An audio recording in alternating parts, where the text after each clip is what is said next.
മധുരയിൽ വെച്ച് നടത്താൻ വേണ്ടിയിട്ടാണ് പാർട്ടി സെൻട്രൽ കമ്മിറ്റി തീരുമാനിച്ച് പ്രവർത്തനം ആരംഭിച്ച് വരുന്നത്. 24ാം പാർട്ടി കോൺഗ്രസ്സിന് തമിഴ്നാടിൻ്റെ ഭാഗമായിട്ടുള്ള മധുര ആതിഥേയത്വം വഹിക്കുമ്പോൾ ഇന്ത്യയിലെ എല്ലാ സംസ്ഥാനങ്ങളിലും പാർട്ടിയുടെ സമ്മേളനങ്ങൾ താഴെ തലം മുതൽ സംസ്ഥാന സമ്മേളനം വരെ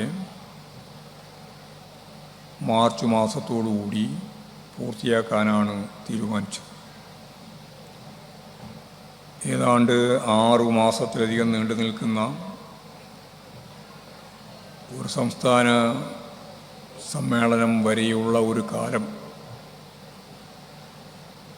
ബ്രാഞ്ച് സമ്മേളനം മുതൽ നമ്മൾ ഈ കേരളത്തിൽ ഏറ്റവും കൂടുതൽ യൂണിറ്റുള്ള ഇന്ത്യയിലെ പാർട്ടി ഘടകമാണ് കേരളത്തിലെ നമ്മുടെ ഘടകം. 38,000 ബ്രാഞ്ച് സമ്മേളനങ്ങളാണ് സെപ്റ്റംബർ മാസം മുതൽ ആരംഭിച്ചത്, പൂർത്തിയാക്കിയത്. 38,000 ബ്രാഞ്ച് എന്ന് പറഞ്ഞാൽ കേരളത്തിൻ്റെ ഒരറ്റം മുതൽ മറ്റൊരറ്റം വരെ ഏത് മുക്കിലും മൂലയിലും പാർട്ടിയുടെ ബ്രാഞ്ച് സമ്മേളനങ്ങളുടെ അലയൊലികൾ തീർത്തുകൊണ്ടാണ് ആ സമ്മേളനം പൂർത്തിയായത്. മാധ്യമങ്ങളെല്ലാം ആദ്യം അവിടെയും ഇവിടെയും നടക്കുന്ന ചില സമ്മേളനങ്ങളുടെ പ്രത്യേകത വെച്ച്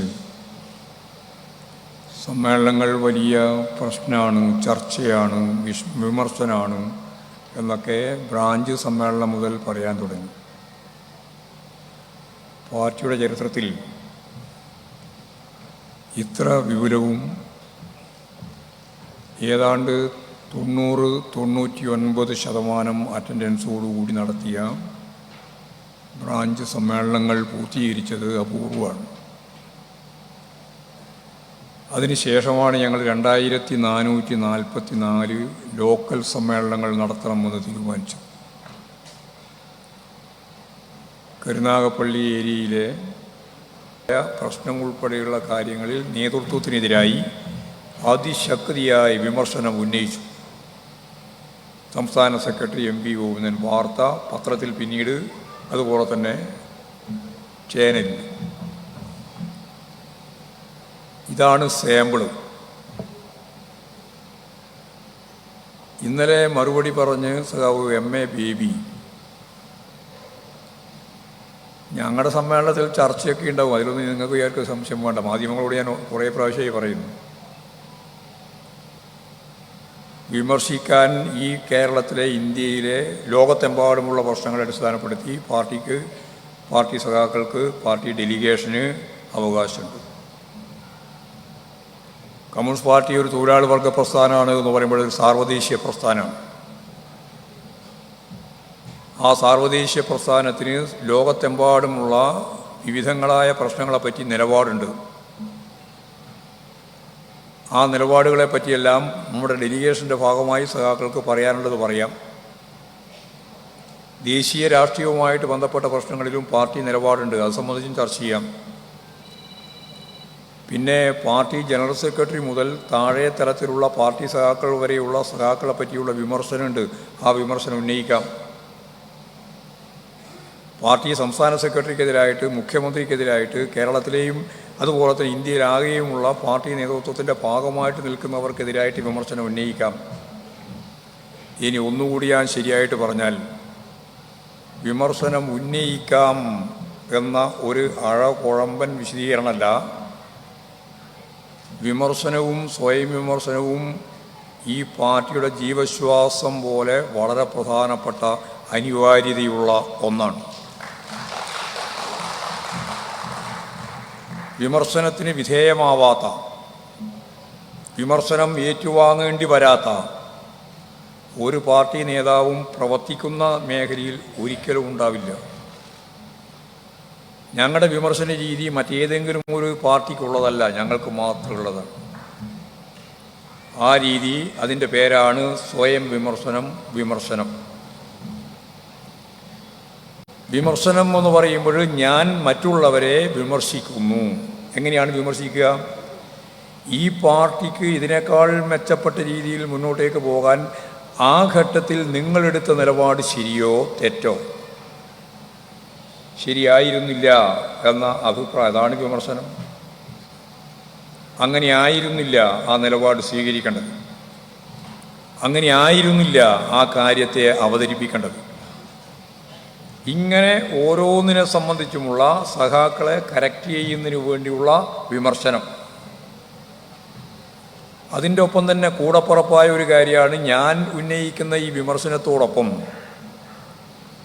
ഞാൻ ചെയ്ത ഇക്കാലത്തെ ഈ 3 കൊല്ലക്കാലത്തെ പ്രവർത്തനത്തിൽ യഥാർത്ഥത്തിൽ ഈ പാർട്ടിയെ ആകെ മുന്നോട്ടേക്ക് നയിക്കുന്നതിന് വേണ്ടിയുള്ള എൻ്റെ സംഭാവനയിൽ ഇന്ന തെറ്റ്, ഇന്ന പെശക് ഞാൻ സ്വയം ഈ പാർട്ടിയുടെ മുമ്പിൽ വെച്ച് തിരുത്തുന്നു. സ്വയം വിമർശനമാണ്. ഈ സ്വയം വിമർശന രീതി കമ്മ്യൂണിസ്റ്റ് പ്രസ്ഥാനത്തിൻ്റെ ഏറ്റവും ശ്രദ്ധേയമായ ഒരു പ്രവർത്തന സ്വഭാവമാണ്. ഈ രീതിയിൽ സംഘടന കൈകാര്യം ചെയ്യുന്ന ബൂർഷ്വാ പാർട്ടിയുടെ പട്ടികയിൽ ഒരാളെയും ഒരു പാർട്ടിയെയും പറയാനാവില്ല. അതുകൊണ്ട് ഞങ്ങളെ സംബന്ധിച്ചിടത്തോളം വിമർശിക്കുന്നു, മുഖ്യമന്ത്രിയെ വിമർശിക്കുന്നു, പാർട്ടി സെക്രട്ടറിയെ വിമർശിക്കുന്നു, വലിയ ബാധകം. അതാണ് ഈ പാർട്ടിയുടെ മെറിറ്റ്. മുഖ്യമന്ത്രിയായാലും പാർട്ടി സെക്രട്ടറി ആയാലും അഖിലേന്ത്യാ സെക്രട്ടറി ആയാലും മുഖത്ത് നോക്കി ആ പാർട്ടിയെ സംബന്ധിച്ചിടത്തോളം, പാർട്ടി നേതൃത്വത്തെ സംബന്ധിച്ച്, ഗവൺമെൻറ്റിൻ്റെ ഏറ്റവും പ്രമുഖനായിട്ടുള്ള മുഖ്യമന്ത്രിയെ സംബന്ധിച്ച് പറയാനുള്ള കഴിവുണ്ടല്ലോ, ശേഷിയുണ്ടല്ലോ, അതാണ് ഈ പാർട്ടിയുടെ കരുത്ത് എന്ന് നിങ്ങൾ മനസ്സിലാക്കിക്കോ. അതില്ലെങ്കിൽ ഈ പാർട്ടിയില്ല, ഈ പാർട്ടിയുടെ വളർച്ചയില്ല, ഈ പാർട്ടിയുടെ നിലനിൽപ്പില്ല. അതുകൊണ്ട് കേരളത്തിലെ പാർട്ടി അതിൻ്റെ എല്ലാ അർത്ഥത്തിലും സ്വയം വിമർശനവും നടത്തിയിട്ട് തന്നെയാണ് മുന്നോട്ടേക്ക് പോവുക. ഇത് 1ാമത്തെ ജില്ലാ സമ്മേളനമാണ്. ഇനി 13 ജില്ലാ സമ്മേളനമുണ്ട്. 13 ജില്ലാ സമ്മേളനത്തിലെയും ഞങ്ങളുടെ നിലപാടിതാണ്. അതുകൊണ്ട് വിമർശനം ഉണ്ടായിപ്പോയി എന്നിങ്ങനെ പറഞ്ഞ് നടക്കണ്ട. ഞാനിപ്പോൾ പറഞ്ഞാലും പറയാണ്ടിരിക്കൂല. ഇപ്പോൾ ഇവിടെ നിൽക്കുന്നില്ലേ കുറേ മാധ്യമങ്ങൾ? നാളത്തെ പത്രം നോക്കിക്കോ, എന്താ വരിക? MV ഗോവിന്ദനെ ഉദ്ഘാടനം ചെയ്ത് പ്രസംഗിച്ചു, തീർന്നു. അതിനു വേണ്ടിയായി നിൽക്കുന്നത്. എന്നാൽ MV ഗോവിന്ദൻ വല്ല പാർട്ടി വിരുദ്ധമാണെന്ന് തോന്നിപ്പിക്കുന്ന വല്ല ധ്വനിയും വെച്ച് വല്ലതും സംസാരിച്ചിട്ടുണ്ടോ എന്ന് കണ്ടുപിടിക്കാനാണ് ഈ നിൽക്കുന്നത്. പാർട്ടി വിരുദ്ധമായിട്ട് ഒന്നും കിട്ടുന്നില്ല, അവരെ തന്നെ ഉണ്ടാക്കും. ഒരു വാർത്ത, കമ്മ്യൂണിസ്റ്റ് വിരുദ്ധ വാർത്ത ഉൽപ്പാദിപ്പിക്കാൻ വേണ്ടിയിട്ടുള്ള ശ്രമമാണ്.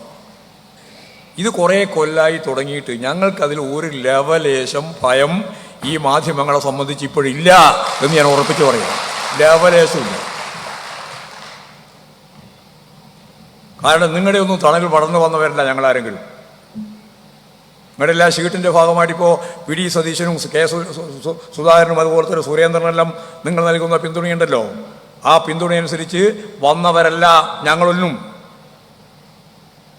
എല്ലാ അർത്ഥത്തിലും മാധ്യമങ്ങൾ ഉൾപ്പെടെയുള്ള ഈ ബൂർഷ്വാ സംവിധാനത്തിൻ്റെ മൂലധന ശക്തികളുടെ നിലപാടിനെതിരായി അതിശക്തിയായ പോരാട്ടത്തിൻ്റെ ഭാഗമായിട്ട് മുന്നോട്ടേക്ക് വന്ന കേഡർമാരാണ് ഇന്നത്തെ പാർട്ടിയുടെ നേതൃനിരയിലുള്ള എല്ലാവരും എന്ന കാര്യം മറക്കണ്ട. അതുകൊണ്ട് ഞങ്ങളിങ്ങനെ കുറേ മാധ്യമങ്ങളും കുറച്ച് ആളുകളും വിചാരിച്ച് കമ്മ്യൂണിസ്റ്റ് പാർട്ടി ഇല്ലാതായി കളയുമെന്നുള്ള തെറ്റിദ്ധാരണ നിങ്ങൾക്ക് വേണ്ട. ഞങ്ങളെല്ലാം എല്ലാ സന്ദർഭത്തിലും പറഞ്ഞത്, ഇപ്പോഴും നിങ്ങൾ മനസ്സിലാക്കണം, ഇത്രയെല്ലാം അപകടകരമായ രീതിയിലുള്ള വാർത്ത ഈ പാർട്ടിക്കെതിരായിട്ട്, പാർട്ടി നേതൃത്വത്തിനെതിരായിട്ട്, മുഖ്യമന്ത്രിക്കെതിരായിട്ട്, ഗവൺമെൻറ്റിനെതിരായിട്ട് അതിശക്തിയായിട്ട് നിങ്ങൾ നടത്തിയിട്ടും ഈ പാർട്ടി നിലനിൽക്കുന്നുണ്ടല്ലോ. ഈ പാർട്ടിക്ക് വളർന്ന് മുന്നോട്ടേക്ക് പോകാൻ സാധിക്കുന്നുണ്ടല്ലോ. എന്തുകൊണ്ടാണ് സാധിക്കുന്നത്? നിങ്ങളെല്ലാം പറയുന്നതെല്ലാം പൂർണ്ണമായിട്ട് വിശ്വസിച്ചാണെങ്കിൽ ഈ കേരളത്തിൽ ഇതുപോലെ ഇടതുപക്ഷ ജനാധിപത്യ പ്രസ്ഥാനത്തിൽ മുന്നോട്ടേക്ക് പോകാൻ കഴിയുമോ? നിങ്ങൾ മനസ്സിലാക്കിക്കോ, നിങ്ങൾ പറയുന്നതിൻ്റെ അപ്പുറം കാണാൻ, കേൾക്കുന്നതിൻ്റെ അപ്പുറം കേൾക്കാൻ എല്ലാമുള്ള ശേഷി നേടിയിട്ടുള്ള ഒരു ജനതയാണ് ഇടതുപക്ഷ ജനാധിപത്യ പ്രസ്ഥാനത്തിൻ്റെ ഒപ്പം നിൽക്കുന്ന ഒരു വലിയ ജനവിഭാഗം എന്നുള്ളത് നിങ്ങൾ മറക്കണ്ട. ഇവിടുത്തെ ഏറ്റവും പ്രധാനപ്പെട്ട ശത്രു ആരാന്ന് ചോദിച്ചാൽ പ്രതിപക്ഷമൊന്നുമല്ല. VD സതീശൻ ഇവരിന്ന് പറഞ്ഞത് നാളെയും കൂടി വായിച്ച് മറ്റന്നാളെ പറയുള്ളൂ. മനസ്സിലായില്ല അല്ലേ പറഞ്ഞത്? ഇന്ന് ഈ മാധ്യമങ്ങൾ പറഞ്ഞത് നാളെ വായിച്ച് മറ്റന്നാളാണ് ആര് പറയുന്നത്? വി.ഡി. സതീശൻ പറയുന്നത്, സുധാകരൻ പറയുന്നത്. അല്ലാണ്ട് സുധാകരൻ പറഞ്ഞത് നിങ്ങൾ പറയലല്ല, വി.ഡി. സതീശൻ പറഞ്ഞത് നിങ്ങൾ പറയലല്ല. ലോകത്ത് തന്നെയുള്ള കമ്മ്യൂണിസ്റ്റ് വിരുദ്ധ മാധ്യമ ശൃംഖലയിൽ ഏറ്റവും ശക്തിയായിട്ട് നിൽക്കുന്ന ഭൂതലം ഏതാണ് എന്നതിന് ഒറ്റ ഉത്തരവേ ഉള്ളൂ, അത് ഈ കേരളമാണ്. ഞാൻ ഒന്നും കൂടി പറയാതെ ആവർത്തിക്കാം. ലോകത്തെ കമ്മ്യൂണിസ്റ്റ് വിരുദ്ധ ആശയ നിർമ്മിതിയിൽ ഏറ്റവും കൂടുതൽ പങ്കുവഹിക്കുന്ന മാധ്യമ ശൃംഖലയുടെ നാട് ഈ കേരളമാണ് എന്നാണ് പറഞ്ഞതിൻ്റെ അർത്ഥം. മാത്രമല്ല, വലതുപക്ഷ ആശയ നിർമ്മിതി അതവിടെ വർഗപരമായ കാഴ്ചപ്പാടാണ്. വലതുപക്ഷ ആശയ നിർമ്മിതിക്ക് ഇതുപോലെ ഈ കേരളം പോലെ ഈ രീതിയിൽ പ്രവർത്തിക്കുന്ന മാധ്യമ ശൃംഖല ലോകത്ത് തന്നെ അപൂർവവുമാണ്. അത് ഇല്ലയെന്ന് ഞാൻ പറഞ്ഞില്ല, അപൂർവമാണ്. ഇങ്ങനെയുള്ള ഒരു സാഹചര്യത്തെയാണ് കേരളത്തിലെ കമ്മ്യൂണിസ്റ്റ് പാർട്ടി അതിജീവിക്കേണ്ടത്. ഈ കാര്യം ജനങ്ങളിൽ എത്തിക്കുകയും ജനങ്ങളെ ഇതിൻ്റെ ഭാഗമായിട്ട് അണിനിരത്തിക്കൊണ്ട് തന്നെ ഈ കള്ള പ്രചാരവേല വ്യാപകമായി നടത്തിക്കൊണ്ടിരിക്കുന്ന കമ്മ്യൂണിസ്റ്റ് വിരുദ്ധത, നിരന്തരമായിട്ട് നടത്തിക്കൊണ്ടിരിക്കുന്ന വലതുപക്ഷ ആശയ നിർമ്മിതി, ഇതിനെല്ലാം അതിജീവിച്ചുകൊണ്ട് തന്നെ വേണം കമ്മ്യൂണിസ്റ്റ് പാർട്ടിക്കും പ്രസ്ഥാനത്തിനും ഇടതുപക്ഷ ജനാധിപത്യ മുന്നണിക്കും മുന്നേറാൻ. അങ്ങനെ മുന്നേറിയ അനുഭവമാണ് പാർട്ടിക്കുള്ളത്. നിങ്ങൾ കുറച്ച് ചരിത്രം പഠിച്ചു നോക്കിയാൽ മനസ്സിലാവും. ഇതിപ്പോൾ തുടങ്ങിയതൊന്നുമല്ല. ഇത് കേരളത്തിൽ ആരംഭിച്ചത് 1957-ലാണ്. 1957-ലെ സഖാ VMSന്റെ ഗവൺമെൻറ് ഇന്ത്യയുടെ ചരിത്രത്തിലാദ്യമായി പാർലമെൻ്ററി ജനാധിപത്യ സംവിധാനത്തിൻ്റെ ഭാഗമായിട്ടൊരു പാർട്ടി, കമ്മ്യൂണിസ്റ്റ് പാർട്ടി നിയമസഭയിലെങ്കിലും അധികാരത്തിലേക്ക് വന്നത് ഈ കേരളത്തിലാണ്. ലോക ചരിത്രത്തിൽ ആദ്യമായിട്ട് കേരളത്തിന് ചരിത്രത്തിൻ്റെ ഭാഗമായിട്ടുള്ള ഒന്നാമത്തെ സ്ഥാനം അതാണ്. ചിലർ പറയുന്നുണ്ട് ഈ കേരളത്തെ പറ്റി അമേരിക്കയിൽ ഇരിക്കുന്നവർക്ക് എന്താണ് അറിയാം. അമേരിക്കയിൽ ഇരിക്കുന്നവർക്ക് നന്നായിട്ടറിയാം. ലോകത്തെമ്പാടുമുള്ള കമ്മ്യൂണിസ്റ്റ് വിരുദ്ധ ശക്തികൾക്ക്, അതിൻ്റെ ഗവേഷണം നടത്തുന്നവർക്ക് ഏറ്റവും നന്നായിട്ട് അറിയുന്ന ഒരു പേരാ കേരളം. ആ കേരളത്തിലാണ് 1957-ലെ ആദ്യത്തെ കമ്മ്യൂണിസ്റ്റ് പാർട്ടിയുടെ നേതൃത്വത്തിൽ സ്വതന്ത്രന്മാർ കൂടിച്ചേർന്ന്, അന്ന് മുന്നണിയൊന്നുമില്ല, സ്വതന്ത്രന്മാരാണ്, 6 സ്വതന്ത്രന്മാരുണ്ടായിരുന്നു. വി.ആർ. കൃഷ്ണയ്യരെ പോലെ പ്രഗത്ഭരായിട്ടുള്ള ആളുകൾ, എ.ആർ. നായരെ പോലുള്ള ആളുകൾ, എ.ആർ. മേനോൻ, അതുപോലുള്ള നിരവധി ആളുകളുണ്ടായിരുന്നു. അവരെല്ലാം ചേർന്ന് രൂപീകരിച്ച ജോസഫ് മുണ്ടശ്ശേരിയെ പോലെ ആ ഗവൺമെൻറ്, ആദ്യത്തെ ഗവൺമെൻറ്, 57-ലെ ഗവൺമെൻറ്. ആ ഗവൺമെൻറ്റിനെതിരായിട്ടാണ് കേരള ചരിത്രത്തിൽ എല്ലാ ജാതി മത വർഗീയ ശക്തികളെയും ചേർത്തുകൊണ്ട് കോൺഗ്രസിൻ്റെ നേതൃത്വത്തിൽ വിമോചന സമരസഖ്യമുണ്ടാക്കിയത്. എല്ലാ പിന്തിരിപ്പൻ ശക്തികളെയും ചേർത്ത് ഇന്ത്യ കണ്ട ഏറ്റവും പിന്തിരിപ്പനായ ഒരു കൂട്ടു സംവിധാനത്തെ രൂപപ്പെടുത്തിയത് കമ്മ്യൂണിസ്റ്റ് പാർട്ടിയുടെ നേതൃത്വത്തിലുള്ള 57-ൽ അധികാരത്തിൽ വന്ന ഗവൺമെൻറ്റിനെതിരായി അതിൻ്റെ അന്ത്യം കുറിക്കാൻ ഭരണഘടനാ വകുപ്പിലെ ഏറ്റവും വൃത്തികെട്ട വകുപ്പ് കൂടി ചേർത്ത് അതിനെ പിരിച്ചുവിടുന്നതിന് വേണ്ടി യഥാർത്ഥത്തിൽ വിമോചന സമരം നയിച്ചത് ഈ മതവർഗീയ ശക്തികളെല്ലാം ചേർന്നുകൊണ്ടാണ്. ഇപ്പോഴും തുടങ്ങിയതല്ല ഇത്. ഞങ്ങളുടെ പാർട്ടി സംസ്ഥാന കമ്മിറ്റി പറഞ്ഞൊരു മഴവിൽ സഖ്യം അന്ന്, അതിൻ്റെ പുതിയ രൂപമാണ് ഇപ്പോഴിവിടെ. അതിലൊന്ന് ഹിന്ദു വർഗീയവാദികൾ ഉൾപ്പെടെയുള്ള വർഗീയ ശക്തികളല്ല ഒരു ഭാഗത്തും, മറുഭാഗത്ത് ജമാഅത്ത് ഇസ്ലാമിയും അതുപോലെ തന്നെ SDPIയും ഉൾപ്പെടെ ചേർന്ന് മുസ്ലിം ലീഗ് എന്ന് പറയുന്ന മതനിരപേക്ഷ ഉള്ളടക്കത്തോട് പ്രവർത്തിക്കുന്നുവെന്ന് അവകാശപ്പെടുന്ന പാർട്ടിയുടെ അനുയായികളെ ഉൾപ്പെടെ നയിക്കുന്നത് ജമാഅത്ത് ഇസ്ലാമിൻ്റെയും SDPയുടെയും നേതൃത്വത്തിലുള്ള ആളുകളായി മാറുന്ന ഒരു പുതിയ ചിത്രം.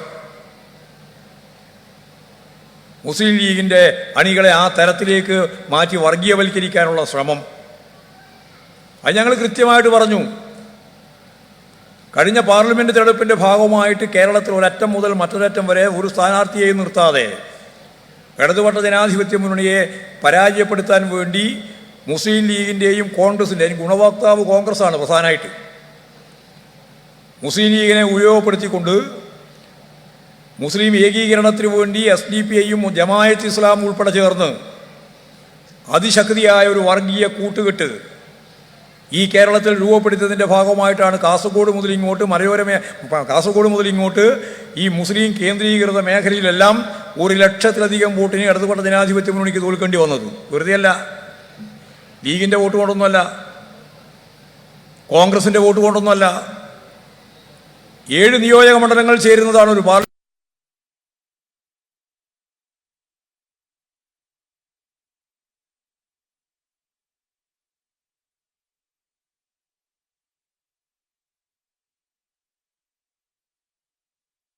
നിർത്തിയിട്ടില്ല. അവരെല്ലാം ഈ പറയുന്ന ജമാഅത്തെ ഇസ്ലാമിയും SDPIയും ലീഗും കോൺഗ്രസും എല്ലാം ചേർന്ന് ഉണ്ടാക്കിയ മുന്നണിയുടെ ഭാഗമായിട്ട് ഓരോ നിയോജക മണ്ഡലത്തിലും ഞാൻ നേരത്തെ പറഞ്ഞ പോലെ ഒരു 10,000-15,000 വോട്ട് ഇവർക്ക് UDFന്റെ പുറത്തുനിന്ന് ലഭിച്ചതിൻ്റെ ഭാഗമായിട്ടാണ് രാജ്മോഹൻ ഉണ്ണിത്താൻ ഉൾപ്പെടെ അവിടെ 1,00,000 വോട്ട് ജയിച്ചത്. നിങ്ങൾ മനസ്സിലാക്കണം.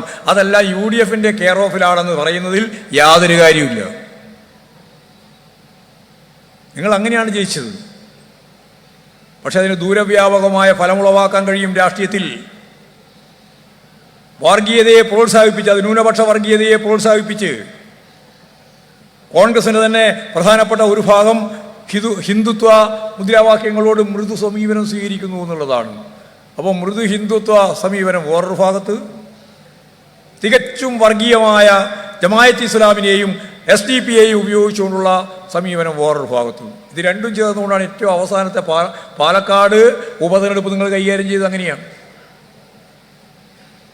AK ആന്റണി തന്നെ പറഞ്ഞല്ലോ, ഞങ്ങൾക്ക് വലിയ ഭൂരിപക്ഷം. നിങ്ങൾക്ക് എവിടുന്നായി ഈ ഭൂരിപക്ഷം കിട്ടിയേ? നിങ്ങളുടെ ഭൂരിപക്ഷം മുമ്പത്തെ പോലെ തന്നെ 3,000-4,000 ഉള്ളൂ. ഇപ്പോഴും അതെ. അപ്പോൾ നിങ്ങൾ വിചാരിക്കും എങ്ങനെ 18,000 വോട്ടിൻ്റെ ഭൂരിപക്ഷം കിട്ടിയിട്ടിങ്ങനെ 3,000-4,000? 4,500 വോട്ട് നിങ്ങൾ BJPന്ന് വാങ്ങിയിട്ടുണ്ട്. BJPൻ്റെ വോട്ടറിനെ എവിടെ വോട്ട് ചെയ്തിട്ടുണ്ട്? 4,500 വോട്ട് വാങ്ങിയിട്ടുണ്ട് എന്ന് പറയുമ്പോൾ അതിൻ്റെ കൃത്യമായ അർത്ഥം, തൊന്നുവാർത്ഥം തന്നെയാണ് ഞാൻ പറയുന്നത്. വാങ്ങിയിട്ടുണ്ട് 4,500. ഒരു ഭാഗത്ത് BJPയുടെ ഈ വോട്ട്, മറുഭാഗത്ത് SDPI പത്രസമ്മേളനം നടത്തിയിട്ട് പറഞ്ഞു ഞങ്ങൾ 10,000 വോട്ട് നൽകിയിട്ടുണ്ട്. പാലക്കാട് വിജയാഹ്ലാദ പ്രകടനം നടത്തിയ ആദ്യത്തെ വിഭാഗം SDPIയാണ്. വിക്ടോറിയ കോളേജിൻ്റെ മുമ്പിൽ നിന്ന് വോട്ട് എണ്ണിക്കൊണ്ടിരിക്കുമ്പോൾ അവിടെ SDPI പ്രകടനം ആരംഭിച്ചു. ഞങ്ങൾ വർഗീയ പാർട്ടികളിൽ നിന്ന് വോട്ട് വാങ്ങുന്നില്ല എന്ന് സ്ഥാനാർത്ഥി പറഞ്ഞതിനെ പിന്നീട് തിരുത്തി. ശ്രീകണ്ഠൻ പറഞ്ഞു വാങ്ങിയിട്ടുണ്ട് എന്ന്. നിങ്ങൾക്കിടയിൽ തന്നെ തർക്കമാണ്. എത്ര വോട്ട്? 10,000-ലധികം വോട്ട്. ജമാഅത്ത് ഇസ്ലാമിൻ്റെ വോട്ട് കുറേയുണ്ട്. 1-2 ആയിരം മതി. വളരെ സ്വാധീനം കുറവാണ് അവിടെ. ഈ 10,000 SDPIയുടെയും ഒരു 2-3 ആയിരം വോട്ട് കൃത്യമായിട്ട് ജമാഅത്ത് ഇസ്ലാമിൻ്റെയും 4,500 വോട്ട് BJPയിൽ നിന്ന് വാങ്ങിയതും കൂടി ചേർത്ത് കഴിഞ്ഞാൽ ഈ ആന്റണി പറയുന്ന ഏത് ഭൂരിപക്ഷത്തെ പറ്റിയാണ് നിങ്ങൾ പറഞ്ഞുകൊണ്ടിരിക്കുന്നത്? നിങ്ങൾക്ക് കഴിഞ്ഞ പ്രാവശ്യം കിട്ടിയ അതേ ഭൂരിപക്ഷം തന്നെ.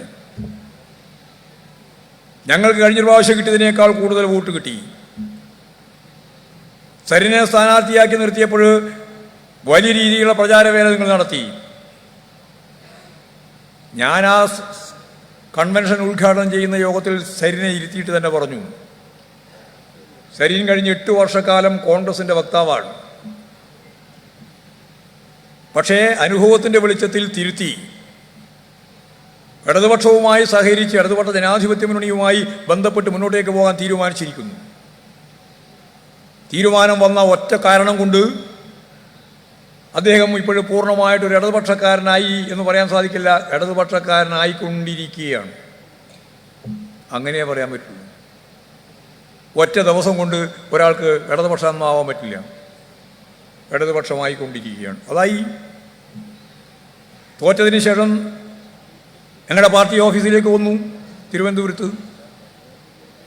അദ്ദേഹം ഇടതുപക്ഷ പ്രസ്ഥാനവുമായി CPMവുമായി സഹകരിച്ച് പ്രവർത്തിക്കുമെന്നും പറഞ്ഞു. CPMലേക്ക് വളരെ വേഗം തന്നെ മെമ്പർഷിപ്പ് കൊടുത്തിട്ട് സംസ്ഥാന കമ്മിറ്റി എടുക്കാനൊന്നും സാധിക്കില്ല. നിങ്ങൾക്ക് എല്ലാവർക്കും അറിയാലോ. വരുന്നതിന് മുമ്പ് അനുഭാവി ഗ്രൂപ്പിൽ വരണം. പിന്നെ കാൻഡിഡേറ്റ് മെമ്പർഷിപ്പ് കിട്ടും, പിന്നെ പൂർണ്ണ മെമ്പർഷിപ്പ് കിട്ടും. 3 കൊല്ലം പിടിക്കും മിനിമം. അങ്ങനെയേ പാർട്ടിയിലേക്ക് വരാൻ സാധിക്കുള്ളൂ. വർഗഭോജന പ്രസ്ഥാനങ്ങളിലും അതുപോലെ തന്നെ മറ്റ് സാമൂഹ്യ സേവന മേഖലയിലുള്ള പ്രവർത്തനങ്ങളിലും യോജിപ്പിക്കാം, സഹകരിച്ച് പ്രവർത്തിപ്പിക്കാം. ഞാനത് സൈരനോട് പറഞ്ഞു. പാർട്ടി തുറന്ന മനസ്സോടുകൂടി നിങ്ങളെ പൂർണ്ണമായിട്ട് ഉൾക്കൊണ്ട് വിവിധ മേഖലയിൽ പാർട്ടിയുടെ പ്രവർത്തനവുമായിട്ട് ബന്ധിപ്പിച്ച് നമുക്ക് യോജിച്ച് മുമ്പോട്ടേക്ക് പോകാം. അത് സമ്മതിച്ചു. പാർട്ടിയിലേക്ക് നിരവധിയായ ആളുകൾ ഇതുപോലെ വന്നു ചേരുന്നുണ്ട്. ഓരോ സന്ദർഭത്തിലും വന്നു ചേർന്നിട്ടുണ്ട്, ഇനിയും വന്നു ചേരും. വളരെ വമ്പിച്ച മുന്നേറ്റമാണ് ചേലക്കരയിൽ നമുക്ക് സൃഷ്ടിക്കാനായത്. ഇപ്പോൾ അവർ പറയുന്നത് കഴിഞ്ഞ രാധാകൃഷ്ണൻ കിട്ടിയ ഭൂരിപക്ഷം കിട്ടിയില്ല. രാധാകൃഷ്ണൻ തന്നെയാണ് കഴിഞ്ഞ പ്രാവശ്യം 5000 വോട്ട് കിട്ടിയത്. ആ കാര്യം മിണ്ടുന്നില്ല. ഓരോ പാറ്റേണാണ്. പാർലമെൻറ്റ് തിരഞ്ഞെടുപ്പിൽ രാധാകൃഷ്ണൻ തന്നെയായിരുന്നു ചേലക്കര സ്ഥാനാർത്ഥി, ചേലക്കര ഉൾക്കൊള്ളുന്ന ആലത്തൂരിൻ്റെ സ്ഥാനാർത്ഥി. മാസങ്ങൾക്ക് മുമ്പാണല്ലോ പാർലമെൻറ്റ് തിരഞ്ഞെടുപ്പ് കഴിഞ്ഞത്. രാധാകൃഷ്ണൻ കിട്ടിയ ഭൂരിപക്ഷത്തിലെ 5000 വോട്ടിൻ്റെ ഭൂരിപക്ഷം കിട്ടിയ സ്ഥാനത്ത് ഇപ്രാവശ്യം 12300 വോട്ട് ഭൂരിപക്ഷം കിട്ടി പ്രദീപിന്. അപ്പോൾ അതത്ര നന്നായില്ല എന്നാണ്. ഇവൻ SDPIയുടെയും ജമാഅത്തെ ഇസ്ലാമിൻ്റെയും BJPയുടെയും വോട്ട് വാങ്ങിയിട്ട് ഭൂരിപക്ഷം വർദ്ധിപ്പിച്ചിട്ട് അതാണ് വലിയ ഭൂരിപക്ഷം എന്നാണ്. അതിന് ഈ മാധ്യമങ്ങൾ ഞാൻ എത്ര പ്രാവശ്യം പ്രസംഗിച്ചു, ഇതുവരെ കൊടുത്തില്ല. ഇത് എന്നാ കൊടുക്കുന്ന ആളാ ഞാൻ ഈ പറഞ്ഞ പ്രസംഗം നമുക്ക് നോക്കാം. നിങ്ങൾ കാണുമല്ലോ. കൊടുക്കില്ല. കാരണം അത് UDFിനെതിരാണ്. AK ആന്റണി ഉൾപ്പെടെ പറഞ്ഞുകൊണ്ടിരിക്കുന്നതിന് എതിരാണ്. 4500 വോട്ട് BJPയിൽ നിന്ന് വാങ്ങി. അങ്ങനെ ഞാൻ ഉറപ്പായിട്ട് പറയാം, വെറുതെ പറയുന്നൊന്നുമല്ല. 10000-ലധികം വോട്ട് അവർ തന്നെ പറഞ്ഞതിനനുസരിച്ച് പത്രസമ്മേളനം വിളിച്ചിട്ട് SDPIക്കാർ തന്നെ പറഞ്ഞു ഞങ്ങൾ 10000-ലധികം വോട്ട് കൊടുത്തു. ജമാഅത്തെ ഇസ്ലാമിയും ഇതേപോലെ തന്നെ വോട്ട് കൊടുത്തിട്ടുണ്ട്. ഇതെല്ലാം കൂടി ചേർന്നതാണ് നിങ്ങളുടെ ഭൂരിപക്ഷം, അല്ലാണ്ട് UDFിൻ്റെ ഭൂരിപക്ഷമൊന്നുമല്ല. ഇപ്പം എല്ലാവരും പറഞ്ഞു നടന്നുകൊണ്ടിരിക്കുന്നത് ഞങ്ങൾക്ക് നല്ല രീതിയിൽ മുന്നോട്ടേക്ക് പോകാൻ ശേഷി വന്നിട്ടുണ്ട് എന്നാണ്. ഇപ്പോൾ അതാണ് ഗവൺമെൻറ്റിനെതിരായിട്ടുള്ള വികാരമാണത്രേ ഈ കേരളത്തിലുടനീളം ഉണ്ടായിക്കൊണ്ടിരിക്കുന്നത്. എന്തിനാണ് കേരളത്തിലെ ഗവൺമെൻറ്റിനെതിരായിട്ട് വികാരം ഉണ്ടാവേണ്ടത്? ഈ കേരളത്തിൽ ഈ ആധുനിക കേരളത്തെ രൂപപ്പെടുത്തുന്നതിൽ ഏറ്റവും പ്രധാനപ്പെട്ട പങ്ക് വഹിച്ച പാർട്ടിയല്ലേ Communist Party of India, Marxist, ഇടതുപക്ഷ പാർട്ടികൾ. എന്തേ ഉത്തരേന്ത്യയിലെ മറ്റു ചില സംസ്ഥാനങ്ങളിൽ നിന്ന് BJP ഭരിക്കുന്ന കോൺഗ്രസ് ഭരിച്ചിരുന്ന ഇന്ത്യൻ സംസ്ഥാനങ്ങളിൽ നിന്ന് വിഭിന്നമായി ലോകം ശ്രദ്ധിക്കുന്ന ഒരു കേരളം എങ്ങനെയാണ് രൂപപ്പെട്ടു വന്നത്? വെറുതെ വന്നതാണോ? നിങ്ങളുടെ കരുണാകരൻ ഉൾപ്പെടെയുള്ള ആളുകൾ വരുത്തിയതാണോ? ഈ കേരളത്തിൻ്റെ ഇന്നത്തെ അവസ്ഥയിലേക്ക് ഇന്നിപ്പോൾ ഇന്ത്യയുടെ വിവിധ മേഖലയിലുള്ള പൊതുവായിട്ട് വായിക്കുകയും പഠിക്കുകയും ചെയ്യുന്ന ആളുകൾ പറയുന്നത് ഒന്നുമില്ലെങ്കിൽ കേരളം പോലെ ആവണം എന്നാണ്. UP ഒന്നുമില്ലെങ്കിൽ കേരളം പോലെ ആവണം എന്ന് പറഞ്ഞാൽ സോഷ്യലിസമൊന്നുമല്ല, മുതലാളിത്ത സമൂഹം തന്നെയാണ്. ഇന്ത്യൻ ഭരണകൂടം എന്ന് പറയുന്നത് തൊഴിലാളി വർഗ ഭരണകൂടമല്ല. ഈ ഭരണകൂടത്തെ സംബന്ധിച്ച് പറയുമ്പോഴും നല്ല ധാരണ നമുക്ക് വേണം. എല്ലാ കാര്യവും ഇടതുപക്ഷ ജനാധിപത്യ മുന്നണി ഗവൺമെൻറ് പൂർത്തിയാക്കുമെന്നുള്ള തെറ്റിദ്ധാരണയും നിങ്ങൾക്ക് ഉണ്ടാവണ്ട. എന്നാൽ ഒന്നും ചെയ്യാൻ സാധിക്കില്ല എന്നുള്ള തെറ്റിദ്ധാരണയും വേണ്ട. ഒരുപാട് കാര്യം ചെയ്യാൻ പറ്റും, ചെയ്തിട്ടുണ്ടല്ലോ. 1957 സഖാ VMSൻ്റെ ഗവൺമെൻറ് അധികാരത്തിൽ വന്നിട്ട് 5-ാമത്തെ ദിവസം കഴിഞ്ഞ് 6-ാമത്തെ ദിവസമാണ് ഒരു ഓർഡിനൻസ് ഉണ്ടാക്കിയത്. ആ ഓർഡിനൻസ് എന്താ അറിയോ? ഒരു ഇന്ത്യൻ സംസ്ഥാനത്തിലും ഇതപര്യന്തം ഇപ്പോഴുവരെ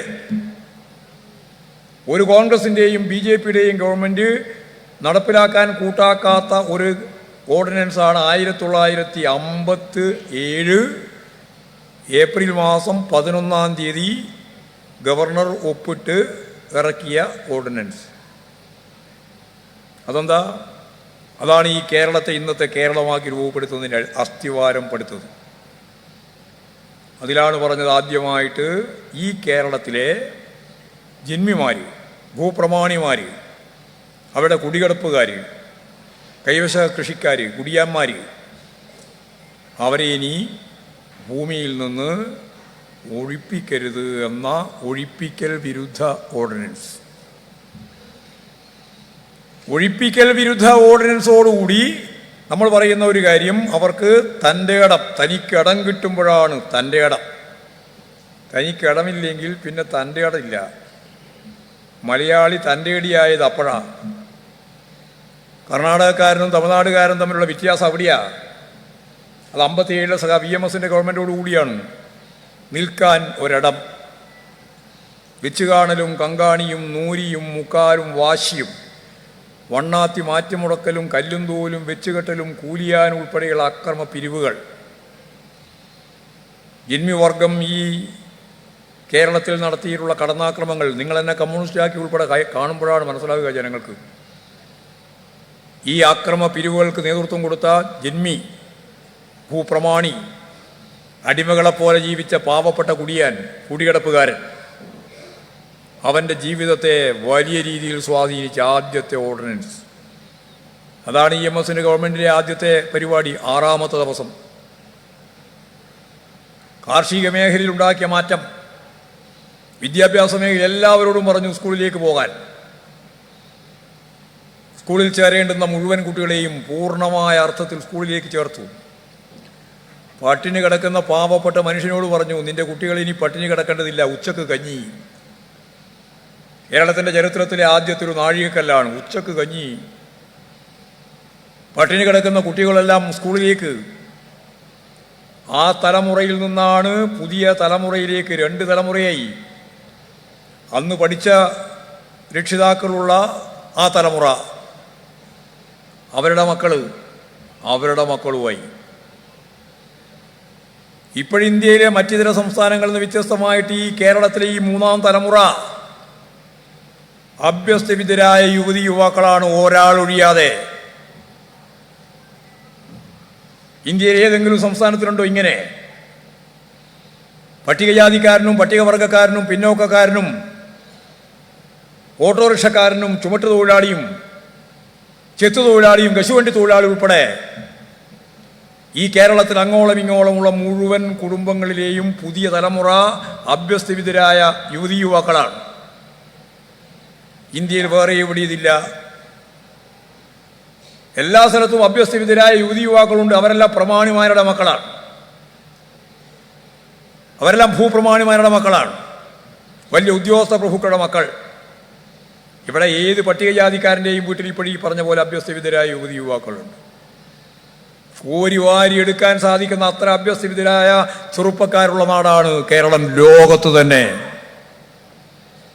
സോഷ്യൽ രാജ്യങ്ങളെ അങ്ങോട്ട് മാറ്റി നിർത്തിയാൽ മുതലാളിത്ത സമൂഹത്തിൽ ഇതുപോലെ ഉന്നത വിദ്യാഭ്യാസം നേടിയിട്ടുള്ളൊരു പുതിയ സമൂഹം, പൊതുവിദ്യാഭ്യാസത്തിൻ്റെ ഭാഗമായിട്ട് ഉയർന്നു വന്ന ഒരു നാട് ഇന്ത്യയിൽ ഇവിടെ ഏത് സംസ്ഥാന? ഒരു സംസ്ഥാനവും ഇല്ല.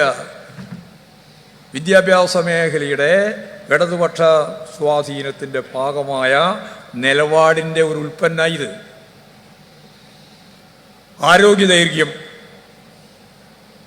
ഇന്ത്യൻ സംസ്ഥാനങ്ങളുമായിട്ട് കേരളത്തിൽ താരതമ്യമേ ഇല്ല. വികസിത മുതലാളിത്ത രാജ്യങ്ങളിലെ ആയുസ് ദൈർഘ്യമാണ് കേരളത്തിൽ ഏതാണ്ട് ഒരു 80-85 വയസ്സ്. കേരളത്തിൽ ജീവിച്ചു എന്നുള്ള ഒറ്റ കാരണം കൊണ്ട് BJP-കാരനും കോൺഗ്രസ്സുകാരനും കമ്മ്യൂണിസ്റ്റുകാരനും എല്ലാം ഉത്തരേന്ത്യൻ സംസ്ഥാനങ്ങളിൽ നിന്ന് ഒരു 10 കൊല്ലത്തെ ആയുസിൻ്റെ ബോണസ് ഉണ്ട്. ഇവിടെ കൊടുക്ക്, ധൈര്യമുണ്ടെങ്കിൽ. ഒന്നുകൂടി ഞാൻ പറയാം, ഉത്തരേന്ത്യൻ സംസ്ഥാനങ്ങളുമായി താരതമ്യം ചെയ്യുമ്പോൾ കേരളത്തിൻ്റെ മനുഷ്യൻ്റെ ആയുസ് നിങ്ങളുമായി 10 കൊല്ലത്തെ ബോണസാണ് ഈ കേരളത്തിലുള്ളത്. വെറുതെ ഉണ്ടായതല്ല. പട്ടിണി അവസാനിപ്പിക്കാൻ കഴിഞ്ഞ നാടാണ് ഈ കേരളം. അതും വെറുതെ അവസാനിച്ചതല്ല. 2ാം പിണറായി ഗവൺമെൻറ് അധികാരത്തിൽ വന്നപ്പോൾ ചോദിച്ചു, എന്താ ഗവൺമെൻറ് കേരളത്തിലെ അതിദാരിദ്ര്യത്തിൻ്റെ അവസ്ഥ? അപ്പോൾ പറഞ്ഞു 7% പട്ടിണിക്കാരുണ്ട്. 7%. ആ പട്ടിണിക്കാരെ നമുക്ക് കണ്ടുപിടിക്കണം. ആദ്യത്തെ അജണ്ട അതായിരുന്നു. 2ാമത് പിണറായി വിജയൻ ഗവൺമെൻറ്റിൻ്റെ മന്ത്രിസഭാ യോഗത്തിലെ ആദ്യത്തെ തീരുമാനം അതിദരിദ്രരെ കണ്ടെത്തണം. അതിദരിദ്രരെ കണ്ടെത്താൻ വേണ്ടിയുള്ള സർവേ നടത്തി. ഞാൻ ആ വകുപ്പുമായിട്ട് ബന്ധപ്പെട്ട് പ്രവർത്തിക്കുകയായിരുന്നു. അന്ന്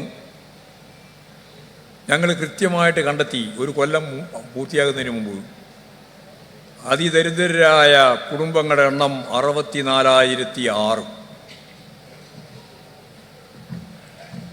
കേന്ദ്ര ഗവൺമെൻറ്റിന് ഇപ്പോൾ അവസാനത്തെ കണക്ക് വന്നു. ഇപ്പോൾ അതിദാരിദ്ര്യം അനുഭവിക്കുന്നവർ കേരളത്തിൽ എത്ര? 0.5%. 0 ആട്ടോ, 0.7 ഞാൻ നേരത്തെ പറഞ്ഞത്. 0.5%. ഒന്നില്ല. ഉത്തരേന്ത്യയിലെ കോൺഗ്രസ്സുകാരനും ബി ജെ പിക്കാരനും ഭരിച്ചിരുന്നതും ഭരിക്കുന്നതുമായ സംസ്ഥാനങ്ങളിലെ 32, 35, 40 അതിദാരിദ്ര്യം, പട്ടിണി എന്ന് പറഞ്ഞാൽ 100-ൽ 35 പട്ടിണി കിടക്കുക. ഇവിടെ 100-ൽ ഒരാളില്ല, അര. അപ്പോൾ അരിയുണ്ടാവില്ലോ, അതുകൊണ്ട് 200-ൽ ഒരാൾ. ഇത് വെറുതെ വന്നതല്ല. 1967 VMSന്റെ ഗവൺമെൻറ് വീണ്ടും വന്നു. 67 അധികാരത്തിൽ വന്ന ഗവൺമെൻറ് 1969 ഒക്ടോബർ 14 അന്നൊരു നിയമം പാസ്സാക്കാൻ വേണ്ടി തീരുമാനിച്ചു.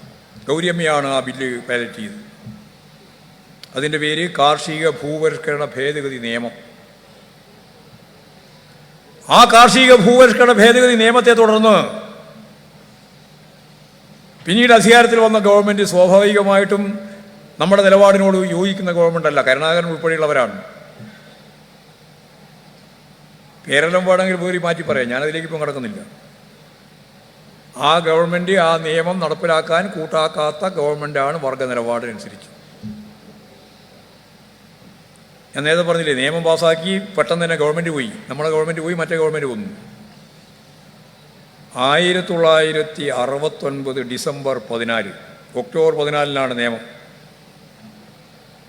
ഡിസംബർ 14 ആലപ്പുഴ അറവുകാട് മൈതാനം, ഒരു ക്ഷേത്ര മൈതാനമാണ്, വലിയ, ഇപ്പോഴും ഉണ്ടത്. 5 ലക്ഷത്തിലധികം ആളുകൾ പങ്കെടുത്തൊരു വലിയ മഹാസമ്മേളനം. കാർഷിക ഭൂപരിഷ്കരണ ഭേദഗതി നിയമം എന്ന് പറഞ്ഞാൽ ഒരു വർഗം അല്ലെങ്കിൽ 2 വർഗം ഈ ഭൂമുഖത്തില്ലാതാവുന്ന ഒരു നിയമനിർമ്മാണമാണ്. ഏതാ ആ വർഗം? ഇന്ത്യയിൽ ഇപ്പോഴും ആ വർഗമുണ്ട്, പക്ഷേ കേരളത്തിലില്ല. കേരളത്തിലില്ലാതായി പോയ ആ വർഗം ഏതാ? പറഞ്ഞോ. പിന്നെ വെറുതെ എങ്ങനെ കേട്ടിരുന്നിട്ടൊന്നും കാര്യമില്ല. ഏത് വർഗമാണ് ആ നിയമത്തെ അടിസ്ഥാനപ്പെടുത്തിയിട്ട് ഇന്ത്യയിൽ മറ്റെല്ലാ സ്ഥലത്തും ഉള്ളപ്പോൾ അന്നേ 1969 ആ നിയമം പാസ്സാക്കുന്നതോടും ഇല്ലാതായി പോയത് എവിടെയാ? കേരളത്തിലാണ്. ഏതാ ആ വർഗം?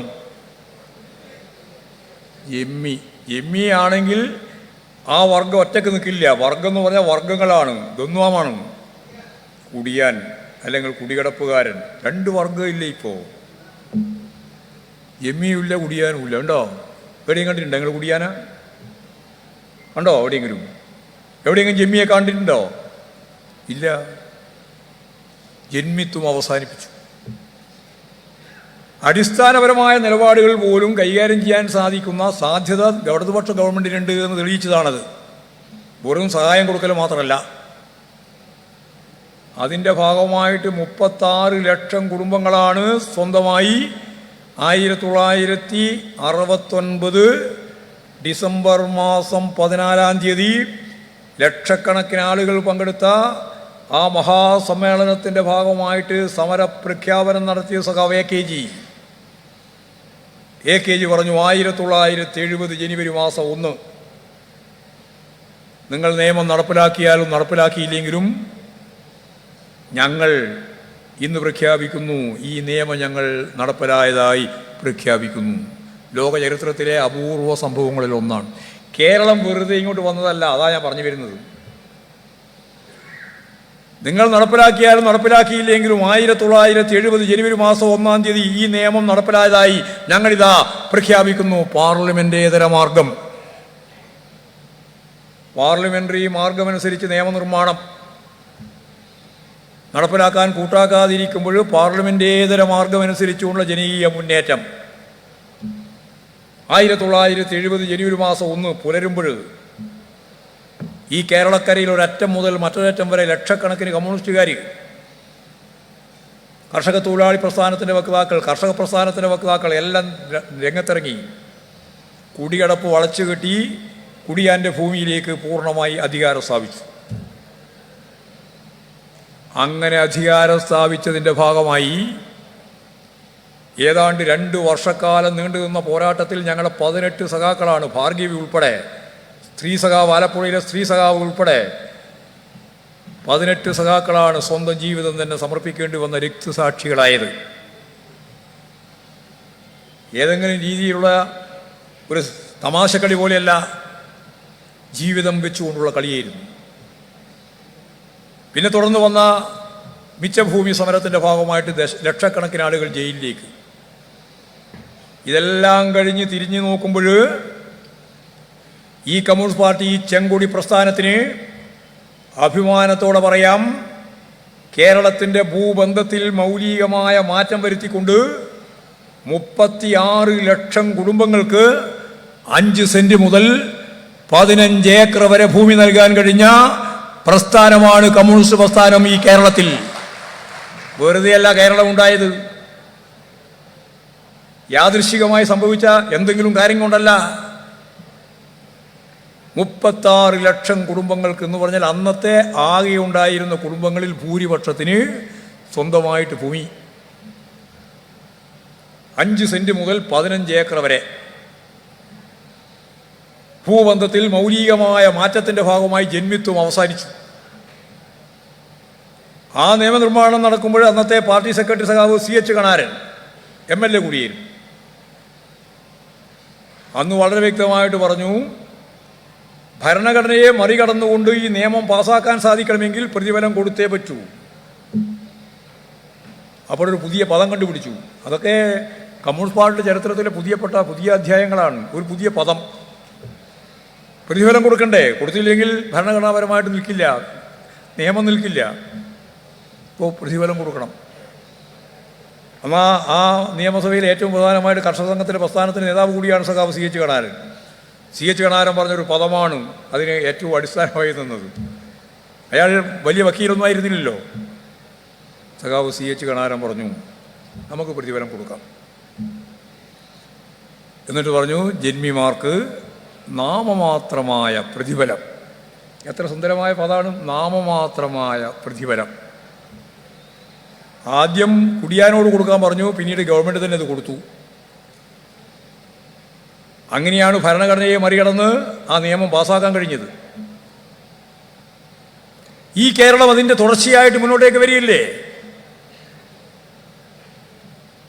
പിന്നെയാണ് 1980 സഖാവ് നായനാരുടെ ഗവൺമെൻറ്, കർഷക തൊഴിലാളി പെൻഷൻ. ഒരു വർഗം ഇല്ലാതായാൽ മറ്റൊരു വർഗത്തെ എങ്ങനെയാണ് മുന്നോട്ടേക്ക് നയിക്കേണ്ടത് എന്നുള്ളതിൻ്റെ കൃത്യമായ സാമ്പിൾ അധ്വാനിക്കുന്ന ഏറ്റവും പിന്നിൽ നിൽക്കുന്ന പാവപ്പെട്ട കർഷക തൊഴിലാളിക്ക് പെൻഷൻ കൊടുക്കാൻ തീരുമാനിച്ചു. അന്ന് 45 രൂപ കൊടുത്തത്, 45. ഇന്നത് 1600 രൂപ വർദ്ധിപ്പിക്കണമെന്നാണ് നമ്മൾ ആഗ്രഹിച്ചത്. പക്ഷേ ഈ സാമ്പത്തിക പ്രതിസന്ധിയുടെ പ്രത്യേക ഘട്ടത്തിലാണ് നമുക്കത് ചെയ്യാൻ സാധിക്കാതെ. വർദ്ധിപ്പിക്കണമെന്നാണ് ഗവൺമെൻറ്റിൻ്റെ ആലോചന, പാർട്ടി ആലോചിച്ചത് തന്നെയാണ്. പക്ഷെ നമുക്ക് സാധിക്കുന്നില്ല. ഇങ്ങനെ ഞാൻ അതിൻ്റെ ചരിത്രത്തിലേക്ക് മുഴുവൻ കടക്കാൻ ഉദ്ദേശിക്കുകയല്ല. ആധുനിക കേരളം രൂപപ്പെട്ടു വന്നു. ലോകത്തിന് തന്നെ മാതൃകയാവുന്ന രീതിയിൽ നമ്മുടെ ഏറ്റവും പ്രധാനപ്പെട്ട പൊതുവിദ്യാഭ്യാസ മേഖല ശക്തിപ്പെട്ടു. ലോകോത്തരമായ രീതിയിൽ പൊതു ആരോഗ്യ ശൃംഖല, പൊതുജനാരോഗ്യ പ്രസ്ഥാനം ലോകം തന്നെ വിസ്മയിക്കുന്ന രീതിയിൽ അമേരിക്ക ഉൾപ്പെടെ ഈ ഇന്ത്യയുടെ ഭാഗമായ കേരളത്തെ ഒരു രാജ്യമായിട്ടാണ് കണക്കാക്കിയത്. ഒരു രാജ്യം.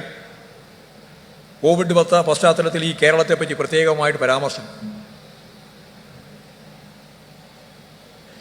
നമ്മുടെ ഈ കേരളത്തിലെ ദാരിദ്ര്യം അവസാനിപ്പിക്കാൻ വേണ്ടി നമ്മളെടുത്ത തീരുമാനം, അതിദാരിദ്ര്യമുള്ള എല്ലാവരെയും പൊതുസമൂഹത്തിൻ്റെ ഭാഗമാക്കി മാറ്റണം. കഴിഞ്ഞ നവംബർ മാസം, ഈ നവംബറിൽ, അതിന് മുമ്പുള്ള നവംബറിൽ 64,006 കുടുംബത്തിൽ 30,000 കുടുംബത്തെ പൊതുദിശയിലേക്ക് കൊണ്ടുവന്നു.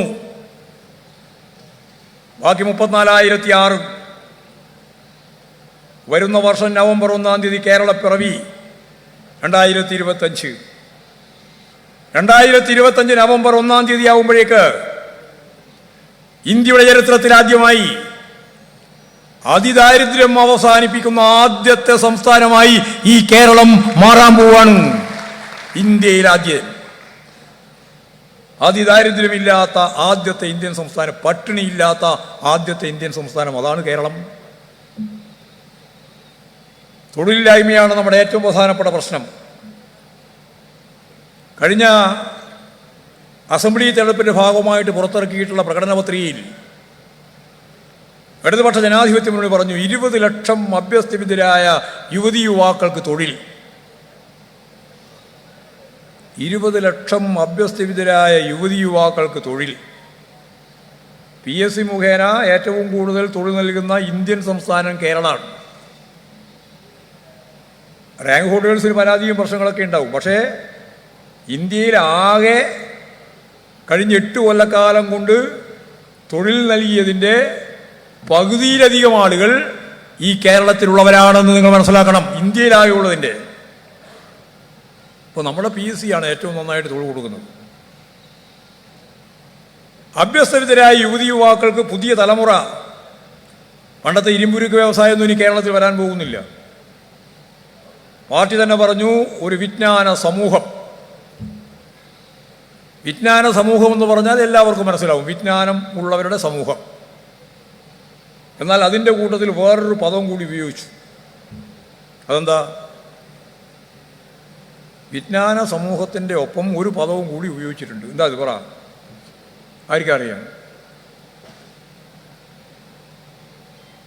ആർക്കറിയോ? പറഞ്ഞോ, ആരെങ്കിലും പറ. വിജ്ഞാന സമ്പദ് വ്യവസ്ഥ. ആരാ പറഞ്ഞത്? കൈകുന്തി ആരാ പറഞ്ഞിട്ടുണ്ട്? അവിടെ കാണുന്നില്ല. അവിടെ കൈയടിച്ചു കൊടുക്കും. നിങ്ങളോട്ട് പറയുകയും ചെയ്യില്ല, ആളെ പ്രോത്സാഹിപ്പിക്കുകയും ചെയ്യില്ല. പറഞ്ഞ വളരെ ശരിയാണ്. വിജ്ഞാന സമ്പദ് വ്യവസ്ഥ. ഇത് പറയാൻ എളുപ്പമുള്ളൊരു പദമാണ് വിജ്ഞാന സമ്പദ് വ്യവസ്ഥ. എക്കണോമിക്സ് പഠിച്ചവരുണ്ട് ഇവിടെ, ഒരുപാടുണ്ടാവുമെന്ന് എനിക്കറിയാം. ആരോടും കൈബന്ധിക്കാൻ ഞാൻ പറയുന്നില്ല. എന്താണ് ഈ എക്കണോമിക്സിൻ്റെ ഏറ്റവും പ്രധാനപ്പെട്ട സിലബസ്? ഉൽപാദന വിതരണ ഘടനയുടെ നിയമമാണ്. ആധുനികവും അതിന് മുമ്പുള്ളത് ഉൾപ്പെടെയുള്ള മുഴുവൻ കാര്യങ്ങളെ പറ്റിയുള്ള പഠനമാണ്. അത് വെച്ചുകൊണ്ട് ഇനി എങ്ങനെയാണ് മുന്നോട്ടേക്ക് പോകേണ്ടത് എന്നുള്ളതിൻ്റെ കൃത്യമായ ചിത്രമാണ്. ആദം സ്മിത്തും റിക്കാർഡ് ഉൾപ്പെടെയുള്ള അർത്ഥശാസ്ത്ര പണ്ഡിതന്മാരെല്ലാം മുതലാളിത്ത അർത്ഥശാസ്ത്രന്മാരാണെന്നാണ് അവർ പൊതുവെ പറയുക. അവരെല്ലാം പറയുന്നത് സമ്പദ് വ്യവസ്ഥയുടെ നട്ടെല്ലെന്താണ്? അത് നിങ്ങൾക്ക് പറയാം. സമ്പദ് വ്യവസ്ഥയുടെ നട്ടെല്ലായ ഭാഗം എന്താണ്? എന്തുണ്ടെങ്കിലേ മുതലാളിത്ത ഉൽപാദന വിതരണ ഘടന ശക്തിപ്പെടുകയുള്ളൂ. മൂലധനം. മൂലധനം എന്ന് പറഞ്ഞാൽ മാത്രം പറഞ്ഞാൽ പൂർണ്ണമാവില്ല. പണമൂലധനം. പണമൂലധനമാണ് അതിൻ്റെ ജീവവായുവായിട്ട് കാണുന്നത്. അത് പിന്നീട് മാർക്സ് പറഞ്ഞിട്ടുണ്ട്. അത് തന്നെ ഉൽപ്പാദിപ്പിക്കുന്നത് അധ്വാനിക്കുന്ന വർഗമാണ്. ഇവരെ തട്ടിപ്പറച്ചുണ്ടാക്കിയതാണ് മിച്ചമൂല്യ സിദ്ധാന്തം. അതിലേക്കൊന്നും ഞാനിപ്പോൾ കടക്കുന്നില്ല. മൂലധനം, പണമൂലധനം. കേരളത്തിൻ്റെ സമ്പദ് വ്യവസ്ഥയെപ്പറ്റി പറഞ്ഞത് വിജ്ഞാന സമൂഹമാണ്, വിജ്ഞാന സമ്പദ് വ്യവസ്ഥയുമാണ്. അപ്പോൾ ഈ വിജ്ഞാന സമ്പദ് വ്യവസ്ഥയുടെ മർമ്മം എന്താണ്? വിജ്ഞാന സമ്പദ് വ്യവസ്ഥയുടെ മർമ്മം നേരത്തെ പറയുന്നത് പോലെ, മുതലാളിത്ത അർത്ഥശാസ്ത്രന്മാർ പറയുന്നത് പോലെ പണമാണോ, പണമൂലധനമാണോ, അല്ല വേറെ എന്താണ്? ആണോ?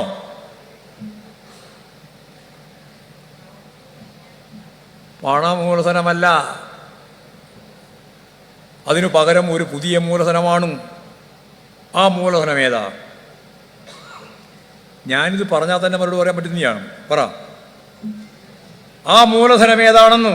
വിജ്ഞാന സമൂഹത്തിലെ മൂലധനം എന്താണ്? എന്തായിരിക്കും?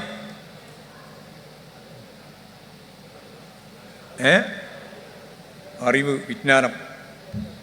അപ്പോൾ വിജ്ഞാനം, അറിവ്, നോളജ്, അത് മൂലധനമാക്കിക്കൊണ്ടുള്ള ഒരു സമ്പദ് വ്യവസ്ഥയിലേക്ക് രാജ്യം മാറണം, നാട് മാറണം. ഇതാണ് ഇടതുപക്ഷ ജനാധിപത്യത്തിനുള്ള പ്രകടന പത്രിക. കേന്ദ്ര ഗവൺമെൻറ് നമ്മളെ അവഗണിക്കുന്നു. നമുക്കെതിരായിട്ട് അതിശക്തിയായിട്ടുള്ള ഒരു ഉപരോധം തന്നെ തീർത്തിരിക്കുന്നു. മുണ്ടക്കൈ അതുപോലുള്ള ചൂരൽമല ദുരന്തത്തിന് പാവപ്പെട്ട മനുഷ്യരിടയായി അതിന് വിധേയമായി നമ്മളാകെ അതിൻ്റെ പിന്നിൽ അണിനിരുന്നു. ജനങ്ങളാകെ ഇന്ത്യൻ പ്രധാനമന്ത്രി തന്നെ വന്നു, സന്ദർശിച്ചു. അവരെല്ലാം ആശുപത്രിയിലുള്ളവരെ ഉൾപ്പെടെയെല്ലാം കുട്ടികൾ ഉൾപ്പെടെ ലാളിച്ച് തിരിച്ചുപോയി. നമുക്ക് പണം തരുമെന്ന് വിചാരിച്ചു. ഇന്നേ വരെ 4 മാസമായി ഒറ്റ പൈസ തന്നിട്ടില്ല, ഒരു പൈസയും തന്നിട്ടില്ല. കേന്ദ്ര ഗവൺമെൻറ്റിൻ്റെ കേരളത്തോടുള്ള രാഷ്ട്രീയ നിലപാടാണ്. ഫെഡറൽ സംവിധാനത്തിൻ്റെ ഭാഗമായിട്ടൊരു ഗവൺമെൻറ് ഇങ്ങനെ നിലപാട് സ്വീകരിക്കാൻ പാടില്ല. പക്ഷേ അതാണ് അവർ ചെയ്തുകൊണ്ടിരിക്കുന്നത്. നമുക്ക് പദ്ധതിയുടെ ഭാഗമായിട്ട് തരേണ്ട പണം തരുന്നില്ല.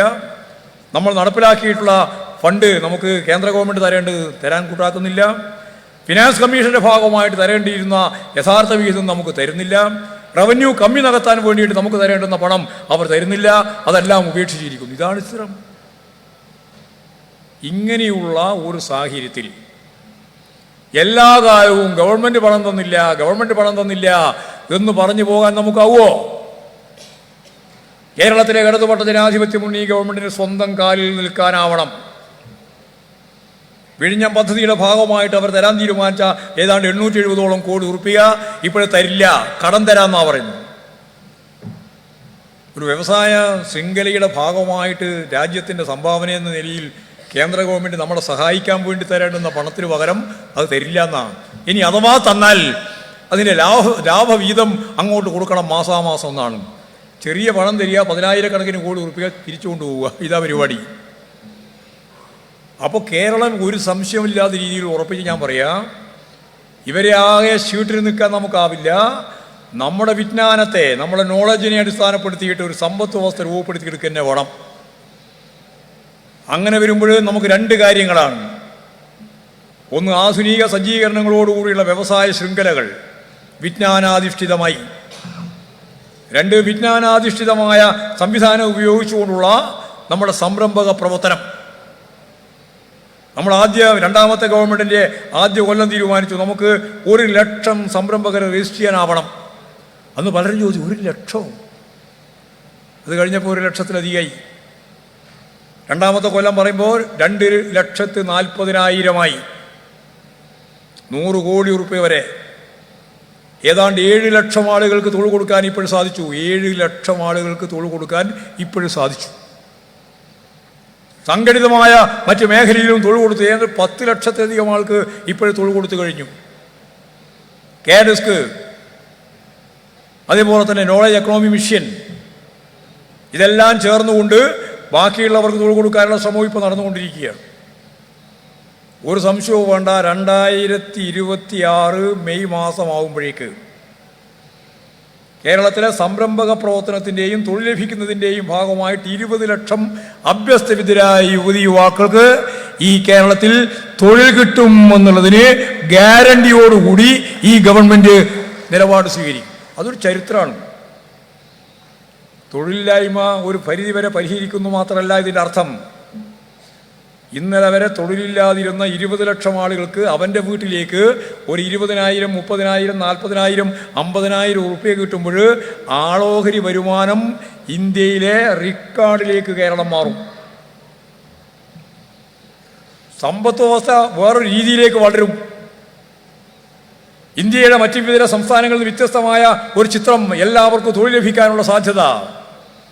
ആ സാധ്യതയോടൊപ്പം ഞാൻ നേരത്തെ പറഞ്ഞ ആളോഹരി വരുമാനം കൂട്ടാൻ സാധിക്കുന്ന സ്ഥിതി, ഉൽപ്പാദിപ്പിക്കുന്ന ചരക്കുകൾക്ക് വിറ്റഴിക്കാൻ സാധിക്കുന്ന കമ്പോളം, ഒരു പ്രസരിപ്പുള്ള കേരളമായിട്ട് ഈ കേരളത്തെ രൂപപ്പെടുത്താൻ കഴിയും. ഇങ്ങനെ ഈ കേരളത്തിൻ്റെ വിവിധ തലങ്ങളിലുള്ള ഇടതുപക്ഷ ഇടപെടലിലൂടെ ഒരു പുതിയ കേരളത്തെ നിർമ്മിക്കാൻ നമുക്ക് സാധിക്കും.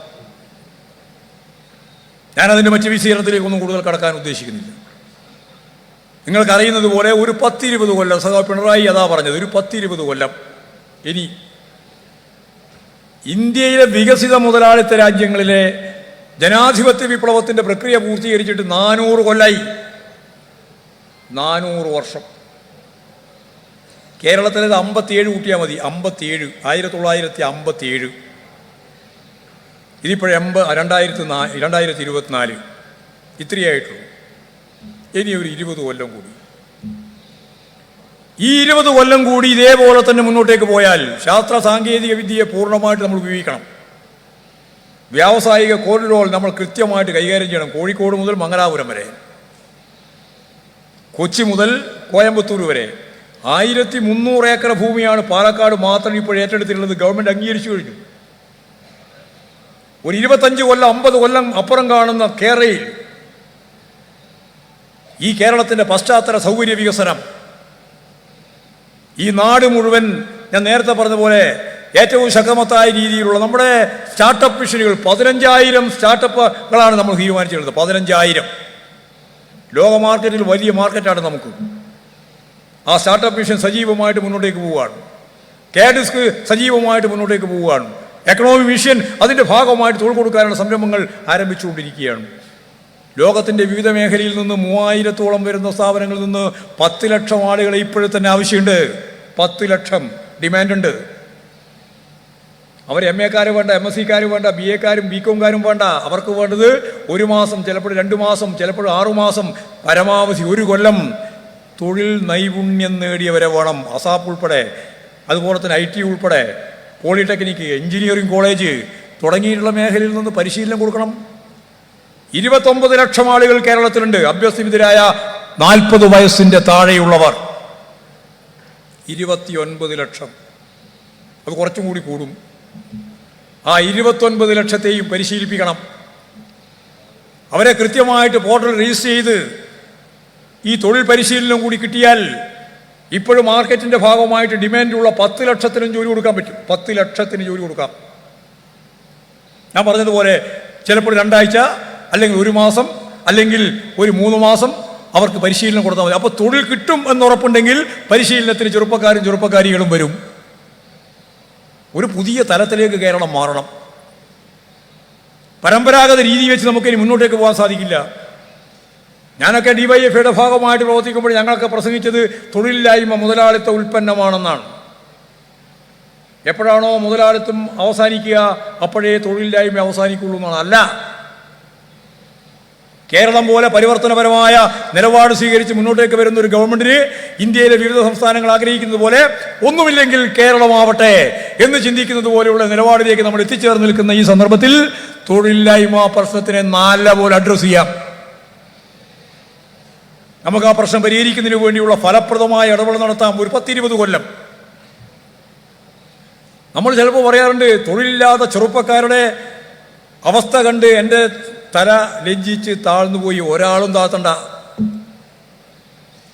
ഈ കഴിവ് കേരളത്തിൻ്റെ മാത്രം കഴിവാണ്.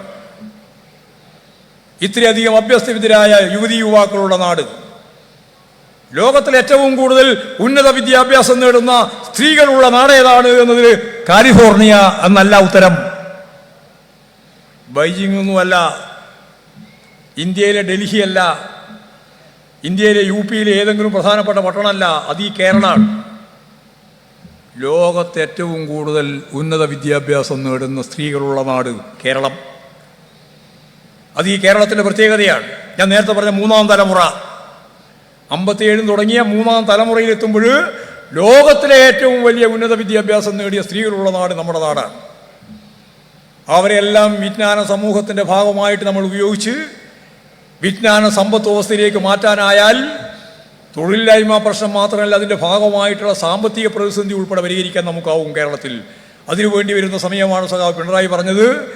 ഈ പറഞ്ഞ 20 വർഷം ഞാൻ പറഞ്ഞില്ലേ, 400 വർഷക്കാലം കൊണ്ട് വികസിത രാജ്യങ്ങൾ നേടിയ, അവിടെയുള്ള ജനങ്ങൾക്ക് നേടാനായ ജീവിത നിലവാരമുണ്ടല്ലോ, ആ നിലവാരത്തിലേക്ക് ഒരു 10-20 വർഷം കൂടി പുതിയ കേരളം സൃഷ്ടിക്കുന്നതിന് വേണ്ടി നമ്മളെടുക്കുന്ന ഈ നിലപാട് നടപ്പിലാക്കി പോയാൽ ലോകത്തിലെ വികസിത രാജ്യങ്ങളിലെ ജനങ്ങളുടെ ജീവിത നിലവാരത്തിലേക്ക് കേരളത്തിലെ ജനങ്ങളുടെ ജീവിത നിലവാരം ഉയർത്താൻ കഴിയുന്ന പുതിയ ചിത്രം ഈ കേരളം ലോകത്തിന്റെ മുമ്പിൽ അവതരിപ്പിക്കും. അതാണ് പുതിയ കേരളം, നവകേരളം. അതിനു വേണ്ടിയുള്ള ഫലപ്രദമായ ഇടപെടൽ തന്നെയാണ് ഗവൺമെന്റ് ഉദ്ദേശിക്കുന്നത്. ഒരു പുതിയ കേരളം തന്നെ സൃഷ്ടിക്കുക, സർവതല സ്പർശിയായ മേഖലയിൽ അതിനെ അഴിച്ചു പണിയുക. മുതലാളിത്ത ഉൽപാദന വിതരണ ഘടന തന്നെയാണ്, സംശയമില്ല. പക്ഷെ അതിന് ഈ കേരളത്തിൻ്റെതായ പരിപൂർണമായ ഒരു പുതിയ സ്റ്റൈലുണ്ട്, ഒരു ടച്ച് ഉണ്ട്, കേരള ടച്ച്. അത് ഇടതുപക്ഷത്തിൻ്റെതാണ്. ഈ രീതിയിൽ കേരളത്തെ ഒരു പുതിയ ദിശയിലേക്ക് നയിക്കുന്നതിന് വേണ്ടിയുള്ള പ്രസ്ഥാനമാണ് communist Party of India Marxist. വെറുതെ യാദൃശ്ചികമായി നടന്നുപോയതല്ല ഇതൊന്നും. ഇനി നമുക്ക് ഈ ദിശാബോധത്തോടുകൂടി ഇനിയും മുന്നോട്ടേക്ക് പോകണം. കഴിഞ്ഞ പാർലമെന്റ് തെരഞ്ഞെടുപ്പ് നടക്കുമ്പോൾ ഇപ്രാവശ്യമല്ല, അതിന് മുമ്പ് 2019 എന്തൊക്കെയായിരുന്നു കേരളത്തിൻ്റെ അവസ്ഥ? എന്തൊക്കെ അപവാദ പ്രചരണങ്ങളാണ് ഈ മാധ്യമങ്ങളെല്ലാം കൂടി ചേർന്ന് നടത്തിയത്? എത്രയെത്ര കെട്ടുകഥകളാണ് ഉണ്ടാക്കിയത്, സ്വർണ്ണക്കടത്ത് ഉൾപ്പെടെ. ഇലക്ഷന് നമ്മൾ തോറ്റു. നമ്മൾ നോക്കുന്നതിൽ പ്രധാനപ്പെട്ട കാരണം നമ്മുടെ ദേശീയ രാഷ്ട്രീയവുമായിട്ട് ബന്ധപ്പെട്ട പ്രശ്നം തന്നെയാണ്. അത് ഞങ്ങൾക്കറിയാം, ഞങ്ങളുടെ പരിമിതി എന്താണെന്നുള്ളത് അന്ന് മനസ്സിലായിട്ടുണ്ട്, ഇപ്പോഴും മനസ്സിലായിട്ടുണ്ട്. കോൺഗ്രസിന് വോട്ട് ചെയ്യുന്നതായിരിക്കും ദേശീയ രാഷ്ട്രീയത്തിൽ BJPയെ ഭയപ്പെടുന്ന ജനവിഭാഗങ്ങളുടെ ഉള്ളിലുള്ള സ്പിരിറ്റ്. അതാ കാര്യം. കാരണം നമുക്കവിടെ ഗവൺമെൻറ് രൂപീകരിക്കാനൊന്നും സാധിക്കുന്നില്ല. നമുക്ക് 55 സീറ്റിലേ മത്സരിക്കുന്നുള്ളൂ ഇപ്രാവശ്യം. അപ്പോൾ BJPയെ തോൽപ്പിക്കാൻ കോൺഗ്രസിനല്ലേ പിന്നെയും സാധിക്കുക എന്നൊരു മനസ്സ് കേരളത്തിലുണ്ട്. അതാ ഞാൻ നേരത്തെ പറഞ്ഞ പരിമിതി. അത് വെച്ചിട്ടാണ് ഈ പറയുന്ന കമ്മ്യൂണിസ്റ്റ് വിരുദ്ധതയോടുകൂടി ജമാഅത്തെ ഇസ്ലാമിയും SDPഐയും ലീഗും കോൺഗ്രസും എല്ലാം ചേർന്ന് ഒരു കമ്മ്യൂണിസ്റ്റ് വിരുദ്ധ കൂട്ടുകെട്ട് രൂപപ്പെടുത്തിയത്. ഞാൻ നേരത്തെ പറഞ്ഞ പോലെ മഴവിൽ സഖ്യം, അതിതിൻ്റെ ഭാഗമാണ്. എന്നാൽ കേരളത്തിലെ അസംബ്ലി തെരഞ്ഞെടുപ്പ് വരുമ്പോൾ ചിത്രം അങ്ങോട്ട് മാറും. കഴിഞ്ഞ പ്രാവശ്യം ഞാൻ കണക്ക് കൃത്യമായി കൂട്ടിയത്, ഞങ്ങളെല്ലാം കണക്ക് കൂട്ടിയതാണ്. 123 മണ്ഡലമായിരുന്നു ഞങ്ങൾക്ക് ഭൂരിപക്ഷം ഇല്ലാത്തതും. 19 123 മണ്ഡലത്തിൽ UDFനായിരുന്നു ഭൂരിപക്ഷം. അവിടെയാണ് തദ്ദേശ സ്വയംഭരണ സ്ഥാപനങ്ങളെ തെരഞ്ഞെടുപ്പ് വന്നപ്പോൾ 75% ഞങ്ങൾ ജയിച്ചത്. അതിനുശേഷം നടന്ന അസംബ്ലി തെരഞ്ഞെടുപ്പിൽ 99 സീറ്റ്. എവിടെ നിന്ന് 123? ഇപ്പോൾ സതീശൻ ഇങ്ങനെ പറഞ്ഞുകൊണ്ടിരിക്കുന്നുണ്ട് ഞങ്ങൾ അടുത്ത തെരഞ്ഞെടുപ്പ് വരുമ്പോൾ ജയിക്കാൻ പോവുകയാണെന്ന്. മുഖ്യമന്ത്രി കുപ്പായിട്ടിരിക്കുകയാണ്. ഞങ്ങൾക്കൊരാശ്വാസമുണ്ട്, കുപ്പായിട്ടിരിക്കുന്ന ഒരാളൊന്നുമല്ല. എത്രയാളുണ്ട്? മുഖ്യമന്ത്രി കുപ്പായിട്ടിരിക്കുന്ന കോൺഗ്രസ് നേതാക്കന്മാരുടെ എണ്ണം പരിശോധിച്ച് നോക്കിയാൽ ഒരു 5-6 എണ്ണം ഉണ്ട്. ഇതിനിടെ ശശി തരൂർ പറഞ്ഞു, ഞാൻ ആ കുപ്പായി ഇടണമെന്ന് ആലോചിച്ചാണ്, ഇട്ടിട്ടില്ല, കാര്യമില്ല എന്ന് തോന്നുന്നു. ആരാ പറയുന്നത്? ശശി തരൂർ. ഇട്ടുകൊണ്ടിരിക്കുന്ന ഒരാളാണ് VD സതീശൻ. ആ കുപ്പായം തെറ്റിയാണ്. അത് ഒരിക്കലും വിടൂല എന്ന് പറയുന്നയാളാണ് സുധാകരൻ. അങ്ങനെ നിങ്ങൾ രണ്ടാളും അത് ഇടണ്ടെന്ന് പറയുന്നയാളാണ് KC വേണുഗോപാലൻ, ഒപ്പം മുരളീധരൻ. പിന്നെ പണ്ടേ ഞാൻ പ്രതിപക്ഷ നേതാവാണ്, ഇപ്പോഴെന്നെ തഴഞ്ഞതാണ് എന്ന് ഇടക്കിടക്ക് പറഞ്ഞുകൊണ്ടിരിക്കുന്നയാളാണ് രമേശ് ചെന്നിത്തല. എത്രയാളായി? മുഖ്യമന്ത്രി ശശി തരൂരിനെ വിട്ടെ, ബാക്കി എത്രയായി? ഒരു 5 ആളെങ്കിൽ ഇപ്പോഴും തന്നെയുണ്ട്. മുരളിയുണ്ട് കേട്ടോ, K മുരളീധരൻ. ഇവരെല്ലാം കൂടി കൃത്യമായിട്ട് ഒരു ഇലക്ഷൻ. ഇപ്പോൾ പുനഃസംഘടനാ സംവിധാനത്തിൻ്റെ ഭാഗമായിട്ടുള്ള തല്ല് തീരാൻ പോകുന്നില്ല. സുധാകരനെ പ്രസിഡന്റ് സ്ഥാനത്ത് ഒഴിവാക്കാൻ അതിശക്തിയായ രീതിയിൽ നീക്കി നടക്കാൻ ഞാൻ വിടുന്ന പ്രശ്നമില്ല എന്ന് സുധാകരൻ. ആരുടെ? എനിക്കെതിരായിട്ട്. അപ്പോൾ കോൺഗ്രസ്സുകാരൻ പറയും ഞങ്ങളുണ്ട്, അതുപോലെ തന്നെ VD സതീശനുണ്ട്, എല്ലാ സെറ്റും ഉണ്ട്. ഇവിടെ നടക്കാൻ പോകുന്നില്ല. MK രാഘവനെതിരായിട്ട് തെരുവിൽ യുദ്ധമാണ് പയ്യന്നൂർ. കോൺഗ്രസ് നേതാക്കന്മാർ തന്നെയാണ് അങ്ങോട്ടും ഇങ്ങോട്ടും അടിക്കുന്നത്. അതൊരു ജോലി കൊടുത്ത പ്രശ്നം വെച്ചിട്ടാണ്. പിന്നെ മുഖ്യമന്ത്രി സ്ഥാനം വരുമ്പോൾ എന്തായിരിക്കും ചിത്രം? മാനം മര്യാദക്ക് ഒരു പ്രതിപക്ഷമായി പ്രവർത്തിക്കാൻ നിങ്ങൾക്ക് സാധിച്ചിട്ടുണ്ടോ? ഇവിടുത്തെ പ്രതിപക്ഷം ഓരോ ഘട്ടത്തിലും പറഞ്ഞത് എന്താ? ഒരു വികസന പ്രവർത്തനവും നടത്താൻ അനുവദിക്കില്ല. ഒരു വികസന പ്രവർത്തനവും നടത്താൻ അനുവദിക്കില്ല. കാരണം വികസന പ്രവർത്തനത്തിൻ്റെ ഭാഗമായിട്ട് വോട്ടുണ്ട്. ആ വോട്ട് നിങ്ങൾ ഒന്നും കൂടി വാങ്ങിയാൽ 3ാമത്തെ പ്രാവശ്യവും നിങ്ങൾ വരും. അതുകൊണ്ട് അനുവദിക്കില്ല. മാധ്യമങ്ങളും അത് തന്നെയാണ്. പക്ഷെ ഒരു കാര്യം ഞാൻ ഉറപ്പിച്ച് പറയാം, 123 സീറ്റുള്ളപ്പോൾ ഞങ്ങൾ 99 സീറ്റ് നേടിയിട്ടുണ്ട്. ഇനിയിപ്പോഴും 111 സീറ്റേ ഉള്ളൂ ഇപ്രാവശ്യം. 2024 തെരഞ്ഞെടുപ്പിൽ 111 സീറ്റാണ് നിങ്ങൾക്ക് ഭൂരിപക്ഷം. അപ്പോൾ ഞാൻ 99 സീറ്റിൻ്റെ അപ്പുറം കടന്ന് 100-ലധികം സീറ്റോടുകൂടി ഇടതുപക്ഷ ജനാധിപത്യ മുന്നണി 3ാമത്തെ ടേമിലേക്ക് വരുന്ന കാഴ്ച ഈ കേരളത്തിൽ വേണം. അതിന് കരുത്തുറ്റൊരു പാർട്ടി വേണം, Communist Party of India Marxist. അതിശക്തിയായ ഒരു ഇടതുപക്ഷ മുന്നണി വേണം. അതാണ് പാർട്ടി ചർച്ച ചെയ്യുന്നത്. വേറെ എന്തെങ്കിലും അല്ലൊന്നും ചർച്ച ചെയ്യാൻ നിങ്ങൾ ധരിക്കണ്ട. ഇതാ ചർച്ച. ഈ ഗവൺമെന്റിനെ മുന്നോട്ടേക്ക് നയിക്കുക, മൂന്നാമത്തെ ടേമിലേക്ക് ഈ ഗവൺമെന്റിനെ കൊണ്ടുവരിക. ഞാൻ നേരത്തെ പറഞ്ഞ ഒരു പുതിയ കേരളത്തെ രൂപപ്പെടുത്തുക, ശക്തിപ്പെടുത്തുക, ലോകത്തോട് മത്സരിക്കുന്ന ഒരു ജനതയെ ഈ കേരളത്തിൽ വളർത്തിയെടുക്കുക. ആ കാഴ്ചപ്പാട് വെച്ച് പ്രവർത്തിക്കുന്ന കമ്മ്യൂണിസ്റ്റ് പാർട്ടി ഓഫ് ഇന്ത്യ മാർക്സിസ്റ്റിനെ അടിമുടി ശക്തിപ്പെടുത്തണം.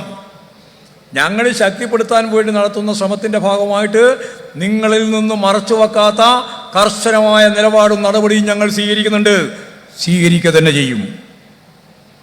നിങ്ങൾ വാർത്തയാക്കുമെന്നുള്ളതുകൊണ്ട് ഞങ്ങളതൊന്നും മൂടി വെക്കാൻ ഉദ്ദേശിക്കുന്നില്ല. തെറ്റായ ഒരു പ്രവണതയെയും ഈ പാർട്ടി വെച്ച് പൊറുപ്പിക്കില്ല എന്ന് ഞങ്ങൾ വെറുതെ പറഞ്ഞതല്ല. തെറ്റുതിരുത്തൽ ക്യാമ്പയിൻ്റെ ഭാഗമായി പാർട്ടി ഓരോ ദിവസവും എടുത്തുകൊണ്ടിരിക്കുന്ന നിലപാടിൻ്റെ അവിഭാജ്യ ഘടകമാണത്. ഒരു മാസത്തേക്ക്, ഒരു കൊല്ലത്തേക്കുള്ള നിലപാടല്ല, ദൈനംദിന പ്രവർത്തനത്തിൻ്റെ ഭാഗമായിട്ട്. നമുക്കറിയാം, മുതലാളിത്ത സമൂഹത്തിൻ്റെ ഭാഗമായിട്ട് നിൽക്കുമ്പോൾ അതെല്ലാം കാണുകയും കേൾക്കുകയും അതിൻ്റെ ഭാഗവാക്കാവുകയും ചെയ്യുന്ന പാർട്ടി കേഡർമാർ ഉൾപ്പെടെയാണ് കേരളത്തിലുള്ളത്. അപ്പോൾ അരിച്ചരിച്ച് കയറാൻ സാധ്യതയുള്ള ഏറ്റവും പ്രധാനപ്പെട്ട ദുർഗുണങ്ങളുണ്ട്. പാർട്ടിയുടെ ഭാഗമായിട്ട് നിൽക്കുന്നവരിൽ ഉണ്ടാവുന്ന ഏറ്റവും പ്രധാനപ്പെട്ട ഒരു പ്രവണത പണത്തോടുള്ള ആർത്തി. ആ പാർട്ടിയോടുള്ള ആർത്തിയെ സംബന്ധിച്ച് ഞങ്ങൾ കൃത്യമായിട്ട് കണ്ടെത്തിയിട്ട് തന്നെ പറഞ്ഞു, തിരുത്തണം. ഏതെങ്കിലും കേഡർമാർ അതിൻ്റെ ഭാഗമായിട്ട് മാറുന്നുണ്ടോ എങ്കിൽ തിരുത്തിക്കണം. ജനങ്ങൾ കൃത്യമായി സൂക്ഷ്മതയോടുകൂടി കണ്ടുകൊണ്ടിരിക്കുകയാണ്. ആ കണ്ടുകൊണ്ടിരിക്കുന്ന ജനങ്ങളുടെ മുമ്പിൽ രണ്ട് കാര്യം communist Party of India Marxist മുന്നോട്ടേക്ക് വെക്കുകയാണ്. ഒന്ന്, മെറിറ്റ്. എൻ്റെ ഒപ്പം നിൽക്കുന്നു, അപ്പുറം നിൽക്കുന്നു, ഇപ്പുറം നിൽക്കുന്നു, ഞങ്ങളെല്ലാം കണ്ടുകൊണ്ടിരിക്കുന്നു. അങ്ങനെയല്ല. കഴിഞ്ഞ ഭൂതകാല പ്രവർത്തനത്തിൻ്റെ ഭാഗമായിട്ട് അദ്ദേഹം ഉയർത്തിപ്പിടിച്ച ശരിയായ രാഷ്ട്രീയ നിലപാടിൻ്റെ ഒപ്പം നടത്തുന്ന അദ്ദേഹത്തിൻ്റെ പ്രവർത്തനം മെറിറ്റ്. രണ്ട്, കമ്മ്യൂണിസ്റ്റ് മൂല്യങ്ങൾ ഉയർത്തിപ്പിടിക്കാനുള്ള ഉദാത്തമായ നിലപാട്. ഈ രണ്ടുമല്ലാതെ മറ്റൊന്നും ഒരു തരത്തിലും മാനദണ്ഡമാവരുത്. കമ്മ്യൂണിസ്റ്റ് പാർട്ടിക്കകത്ത് ഏറ്റവും പ്രധാനപ്പെട്ട പ്രമോഷൻ ഉൾപ്പെടെയുള്ള കാര്യങ്ങൾ ഈ രണ്ടിനെ മാത്രം അടിസ്ഥാനപ്പെടുത്തിയാവണം. ഒന്ന് മെറിറ്റ് അടിസ്ഥാനത്തിൽ, മറ്റൊന്ന് കമ്മ്യൂണിസ്റ്റ് മൂല്യങ്ങൾ ഉയർത്തിപ്പിടിക്കുന്നു എന്ന രീതിയിൽ. ഇതിനടിസ്ഥാനപ്പെടുത്തിയാണ് പാർട്ടി ശക്തിപ്പെടാൻ ഉദ്ദേശിക്കുന്നത്. അങ്ങനെ വരുമ്പോൾ ജീർണതയെല്ലാം കുടഞ്ഞു കളയേണ്ടി വരും. കുടഞ്ഞു കളയുമ്പോൾ ചില വാർത്ത വരും, പക്ഷേ പാർട്ടിയുടെ ആരോഗ്യം ശക്തിപ്പെടും. ആരെങ്കിലും പേര് നടപടിയെടുത്താൽ ആ നടപടിയുടെ ഭാഗമായിട്ട് പാർട്ടി അങ്ങനെ എന്തോ ആയിപ്പോകുന്നൊരു തെറ്റിദ്ധാരണയുള്ള പാർട്ടിയല്ല ഈ പാർട്ടി. ശരിയായ നിലപാട് സ്വീകരിച്ചുകൊണ്ട് ഈ പാർട്ടി മുമ്പോട്ടേക്ക് പോകും. തെറ്റായ നിലപാടിനെ ഈ പാർട്ടി അതിശക്തിയായിട്ട് ഒറ്റക്കെട്ടായിട്ട് എതിർക്കും. ശരിക്കു വേണ്ടിയുള്ള, ഞാൻ നേരത്തെ പറഞ്ഞതുപോലെയുള്ള തെറ്റുതിരുത്തൽ പ്രക്രിയ ഉടനീളം ഈ പാർട്ടിയുടെ ജീവിതത്തിലുടനീളം ആ പ്രക്രിയ തുടരും. ഞങ്ങൾ നടത്തുന്ന ഈ തെറ്റുതിരുത്തൽ പ്രക്രിയയെ തന്നെ പാർട്ടി വിരുദ്ധമാക്കാനാണ് ഈ മാധ്യമങ്ങൾ ശ്രമിച്ചുകൊണ്ടിരിക്കുന്നത് എന്ന് അവരെ പത്രസമ്മേളനത്തിൽ ഞാൻ പറഞ്ഞു. ഞങ്ങൾ നടത്തിക്കൊണ്ടിരിക്കുന്ന തെറ്റുതിരുത്തൽ പ്രക്രിയയുടെ ഭാഗമായിട്ട് ഞങ്ങൾ എടുത്തുകൊണ്ടിരിക്കുന്ന ചില നിലപാടുകളും നടപടികളും അത് കമ്മ്യൂണിസ്റ്റ് വിരുദ്ധ ആശയം ഉൽപ്പാദിപ്പിക്കാൻ വേണ്ടി നിങ്ങൾ ഉപയോഗിക്കുകയാണ്. അതിനെ തിരിച്ചറിയാൻ ഈ പാർട്ടിക്കാവും. നിങ്ങളിത് പറയല്ലോ എന്ന് വിചാരിച്ചിട്ട് മൂടി വെക്കാൻ ഞങ്ങൾ ഉദ്ദേശിക്കുന്നില്ല. ഉണ്ടായ എല്ലാ സ്ഥലങ്ങളിലും ഞങ്ങൾ ഇടപെട്ടിട്ടുണ്ട്, ഒരൊറ്റ ഒന്നൊഴിയാതെ. ഇനിയും ഇടപെടും. പാർട്ടി അടിമുടി ഇടപെടും. തെറ്റായ ഒരു പ്രവണതയെയും വെച്ച് പൊറുപ്പിക്കില്ല. ആ രീതിയിൽ പാർട്ടി ജീർണതയുടെ ഒപ്പമല്ല, ജീർണത പൂർണ്ണമായിട്ടില്ലായ്മ ചെയ്യുന്നതിന് വേണ്ടിയുള്ള പോരാട്ട വീതിയിലാണ് ഈ പാർട്ടിയുള്ളത്. അതുതന്നെയാണ് ഇവിടെ കരുനാഗപ്പള്ളിയിലും ഉണ്ടായത്. കരുനാഗപ്പള്ളിയിലുണ്ടായ സംഭവങ്ങളെ ഞങ്ങൾ വിശദമായിട്ട് പരിശോധിച്ചു. അതിൻ്റെ ഭാഗമായിട്ടാണ് അവിടെയുള്ള ഒരാളെയും ഉൾപ്പെടുത്താതെ ഈ ജില്ലയിലെ ഏറ്റവും പ്രമുഖമായ രീതിയിൽ സംഘടനാ പ്രവർത്തനം നടത്തി നല്ല എക്സ്പീരിയൻസ് ഉള്ള കേഡർമാരെ വെച്ച് ഞങ്ങൾ അഡ്ഹോക് കമ്മിറ്റി ഉണ്ടാക്കിയത്. അവിടെയുള്ള ആരെയും എടുത്തിട്ടില്ല. ഇന്ന് ജില്ലാ കമ്മിറ്റി രൂപീകരിച്ചപ്പോൾ അവിടെയുള്ള ഒരു ജില്ലാ കമ്മിറ്റി മെമ്പറെയും ഞങ്ങൾ ഉൾപ്പെടുത്തിയിട്ടില്ല. ഒരാളെയും ഉൾപ്പെടുത്തിയിട്ടില്ല. സമ്മേളനം നടക്കുന്ന സമ്മേളനം നടക്കുന്ന കേന്ദ്രം തന്നെയാണിത്. ഒരാളെയും എടുത്തിട്ടില്ല. നേതാവാണ് എല്ലാറ്റിൻ്റെയും അവസാന വാക്ക് ധരിക്കേണ്ട ജനങ്ങളാണ്. ജനങ്ങളുടെ പാർട്ടിയായി ഈ പാർട്ടി. ജനങ്ങളുടെ താല്പര്യമാണ് ഈ പാർട്ടി ഉയർത്തിപ്പിടിക്കുക. ഈ പാർട്ടിയെ ശരിയായ ദിശയിലേക്ക് നയിച്ചത് ജനങ്ങളാണ്. ആ ജനങ്ങളുടെ താല്പര്യത്തോടൊപ്പം ഈ പാർട്ടി മുമ്പോട്ടേക്ക് പോകും. ശരിയായ ദിശാബോധത്തോടുകൂടി ഈ പാർട്ടിയെ മുന്നോട്ടേക്ക് നയിക്കും. തെറ്റായ പ്രവണതയെ ഞാൻ നേരത്തെ പറഞ്ഞ പോലെ മൂടിവെക്കില്ല. ഓരോന്നും കൃത്യമായിട്ട് തിരുത്തിക്കൽ പ്രക്രിയയ്ക്ക് വേണ്ടി ഞങ്ങൾ ഉപയോഗിക്കും. അത് കമ്മ്യൂണിസ്റ്റ് വിരുദ്ധമായ രീതിയിൽ നിങ്ങൾ എത്രത്തോളം മുമ്പോട്ടേക്ക് വന്നാലും നിങ്ങൾക്ക് രക്ഷയുണ്ടാവില്ല. ഇപ്രാവശ്യം ഇവിടെ നടക്കാൻ പോകുന്ന സംസ്ഥാന സമ്മേളനം പാർട്ടിയുടെ ചരിത്രത്തിലൊരു പുതിയ അധ്യായമായിരിക്കും.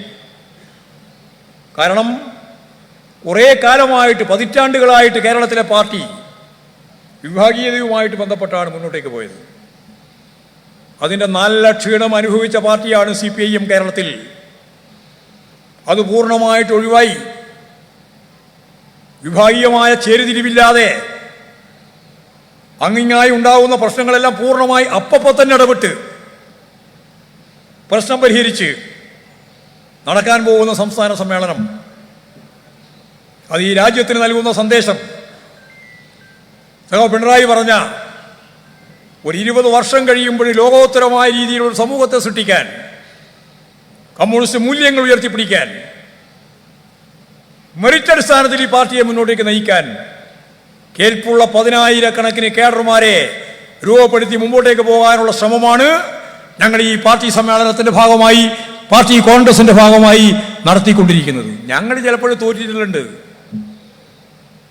തോറ്റാൽ അപ്പോ ക്ഷീണം, ജയിച്ചാലോ ഭയങ്കര ആവേശം.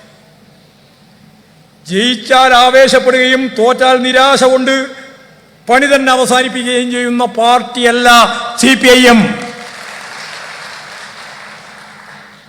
ഞങ്ങൾ എത്ര പ്രാവശ്യം തോറ്റിട്ടുണ്ട്. ചിലപ്പോൾ നമ്മൾ സഹാക്കൾ മുദ്രാവാക്യം വിളിക്കാറുണ്ട്, തോറ്റ ചരിത്രം കേട്ടിട്ടില്ല. തോറ്റ ചരിത്രമാണ് ഏറ്റവും കൂടുതലുള്ളത് കൊടുത്ത പത്രത്തിൽ.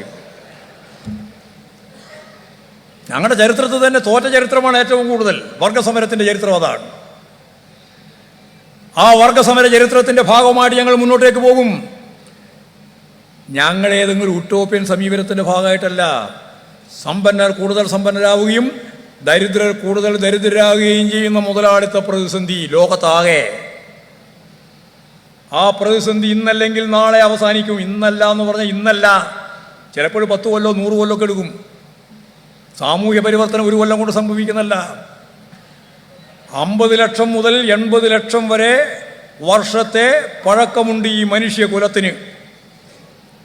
50 ലക്ഷം മുതൽ 80 ലക്ഷം വരെ പഴക്കമുണ്ട് ഈ മനുഷ്യകുലത്തിന്. ആ മനുഷ്യകുലം പിന്നിട്ട് വന്ന ഒരുപാട് സാമൂഹ്യ വ്യവസ്ഥകളുണ്ട്. അത് ആയിരക്കണക്കിന് ലക്ഷക്കണക്കിന് വർഷമായിരുന്നു ആദ്യഘട്ടം. പിന്നീട് അത് ചുരുങ്ങി വന്നു. ഈ മുതലാളിത്തത്തിൻ്റെ കൃത്യമായിട്ടുള്ള പ്രതിസന്ധിയെ മാർക്സ് അളന്നു തൂക്കി വ്യക്തമാക്കി. ഇത് അവസാനിച്ചേ തീരൂ. ഇത് അവസാനിപ്പിക്കുന്ന വർഗീയം ഏതാണ്? നിങ്ങളെ കണ്ണിൽ കാര്യമായ ശേഷിയോ കഴിവോ ഒന്നുമില്ലാത്ത, എന്നാൽ ഉൽപ്പാദിപ്പിക്കുന്നത് അവരുടെ ഭാഗമായിട്ടാണ് അധ്വാന ശേഷി അടിസ്ഥാനപ്പെടുത്തിയാണ് അധ്വാന വർഗം. അവർ ഈ സമ്പദ് വ്യവസ്ഥയെ മാറ്റിമറിക്കുക തന്നെ ചെയ്യും. ഈ ഭരണകൂട സംവിധാനത്തെ മാറ്റിമറിക്കുക തന്നെ ചെയ്യും. അധ്വാനിക്കുന്ന മനുഷ്യൻ്റെ അധ്വാന ശേഷിയുടെ വില മാത്രം കൊടുത്ത് അധ്വാനം കവർന്നെടുക്കുന്ന മുതലാളിത്തം മിച്ചമൂല്യ സിദ്ധാന്തത്തിലൂടെ നിങ്ങൾ തടിച്ചു കൊഴുക്കുമ്പോൾ ഉൽപാദന ഉപാധികളുടെ സ്വകാര്യ അടിമസ്ഥതയെ തന്നെ ഉടമസ്ഥതയെ തന്നെ മാറ്റി ഉൽപാദനോപാധികളുടെ പൊതു ഉടമയിലേക്ക് ഈ ലോകത്തിന് മാറാതിരിക്കാൻ പറ്റില്ല. അതാ സയൻസ്. ഈ ശാസ്ത്രം അടിസ്ഥാനപ്പെടുത്തിയിട്ടാണ് സാമൂഹ്യ ശാസ്ത്രം, മനുഷ്യ സമൂഹത്തെ മുന്നോട്ടേക്ക് നയിക്കാനുള്ള ശാസ്ത്രം. അതാണ് കമ്മ്യൂണിസ്റ്റുകാർ വിശ്വസിക്കുന്ന ഏറ്റവും പ്രധാനപ്പെട്ട വിപ്ലവത്തിൻ്റെ സമീപനം. ഈ വിപ്ലവപരമായ ഉള്ളടക്കത്തോടുകൂടി ഈ സമൂഹത്തെ പ്രവർത്തിപ്പിക്കാൻ, പുനരാവിഷ്കരിക്കാൻ, ഒരു പുതിയ തലത്തിലേക്ക് ഇതിനെ ഉയർത്തിക്കൊണ്ടുവരാൻ കമ്മ്യൂണിസ്റ്റുകാർക്ക് ബാധ്യതയുണ്ട് എന്ന് ശാസ്ത്രീയമായി അംഗീകരിക്കുന്ന കമ്മ്യൂണിസ്റ്റ് പാർട്ടിയുടെ ഭാഗമാണ് ഞങ്ങൾ ഓരോരുത്തരും. നിരാശ കമ്മ്യൂണിസ്റ്റ് പാർട്ടിയുടെ ഭാഗമേ അല്ല.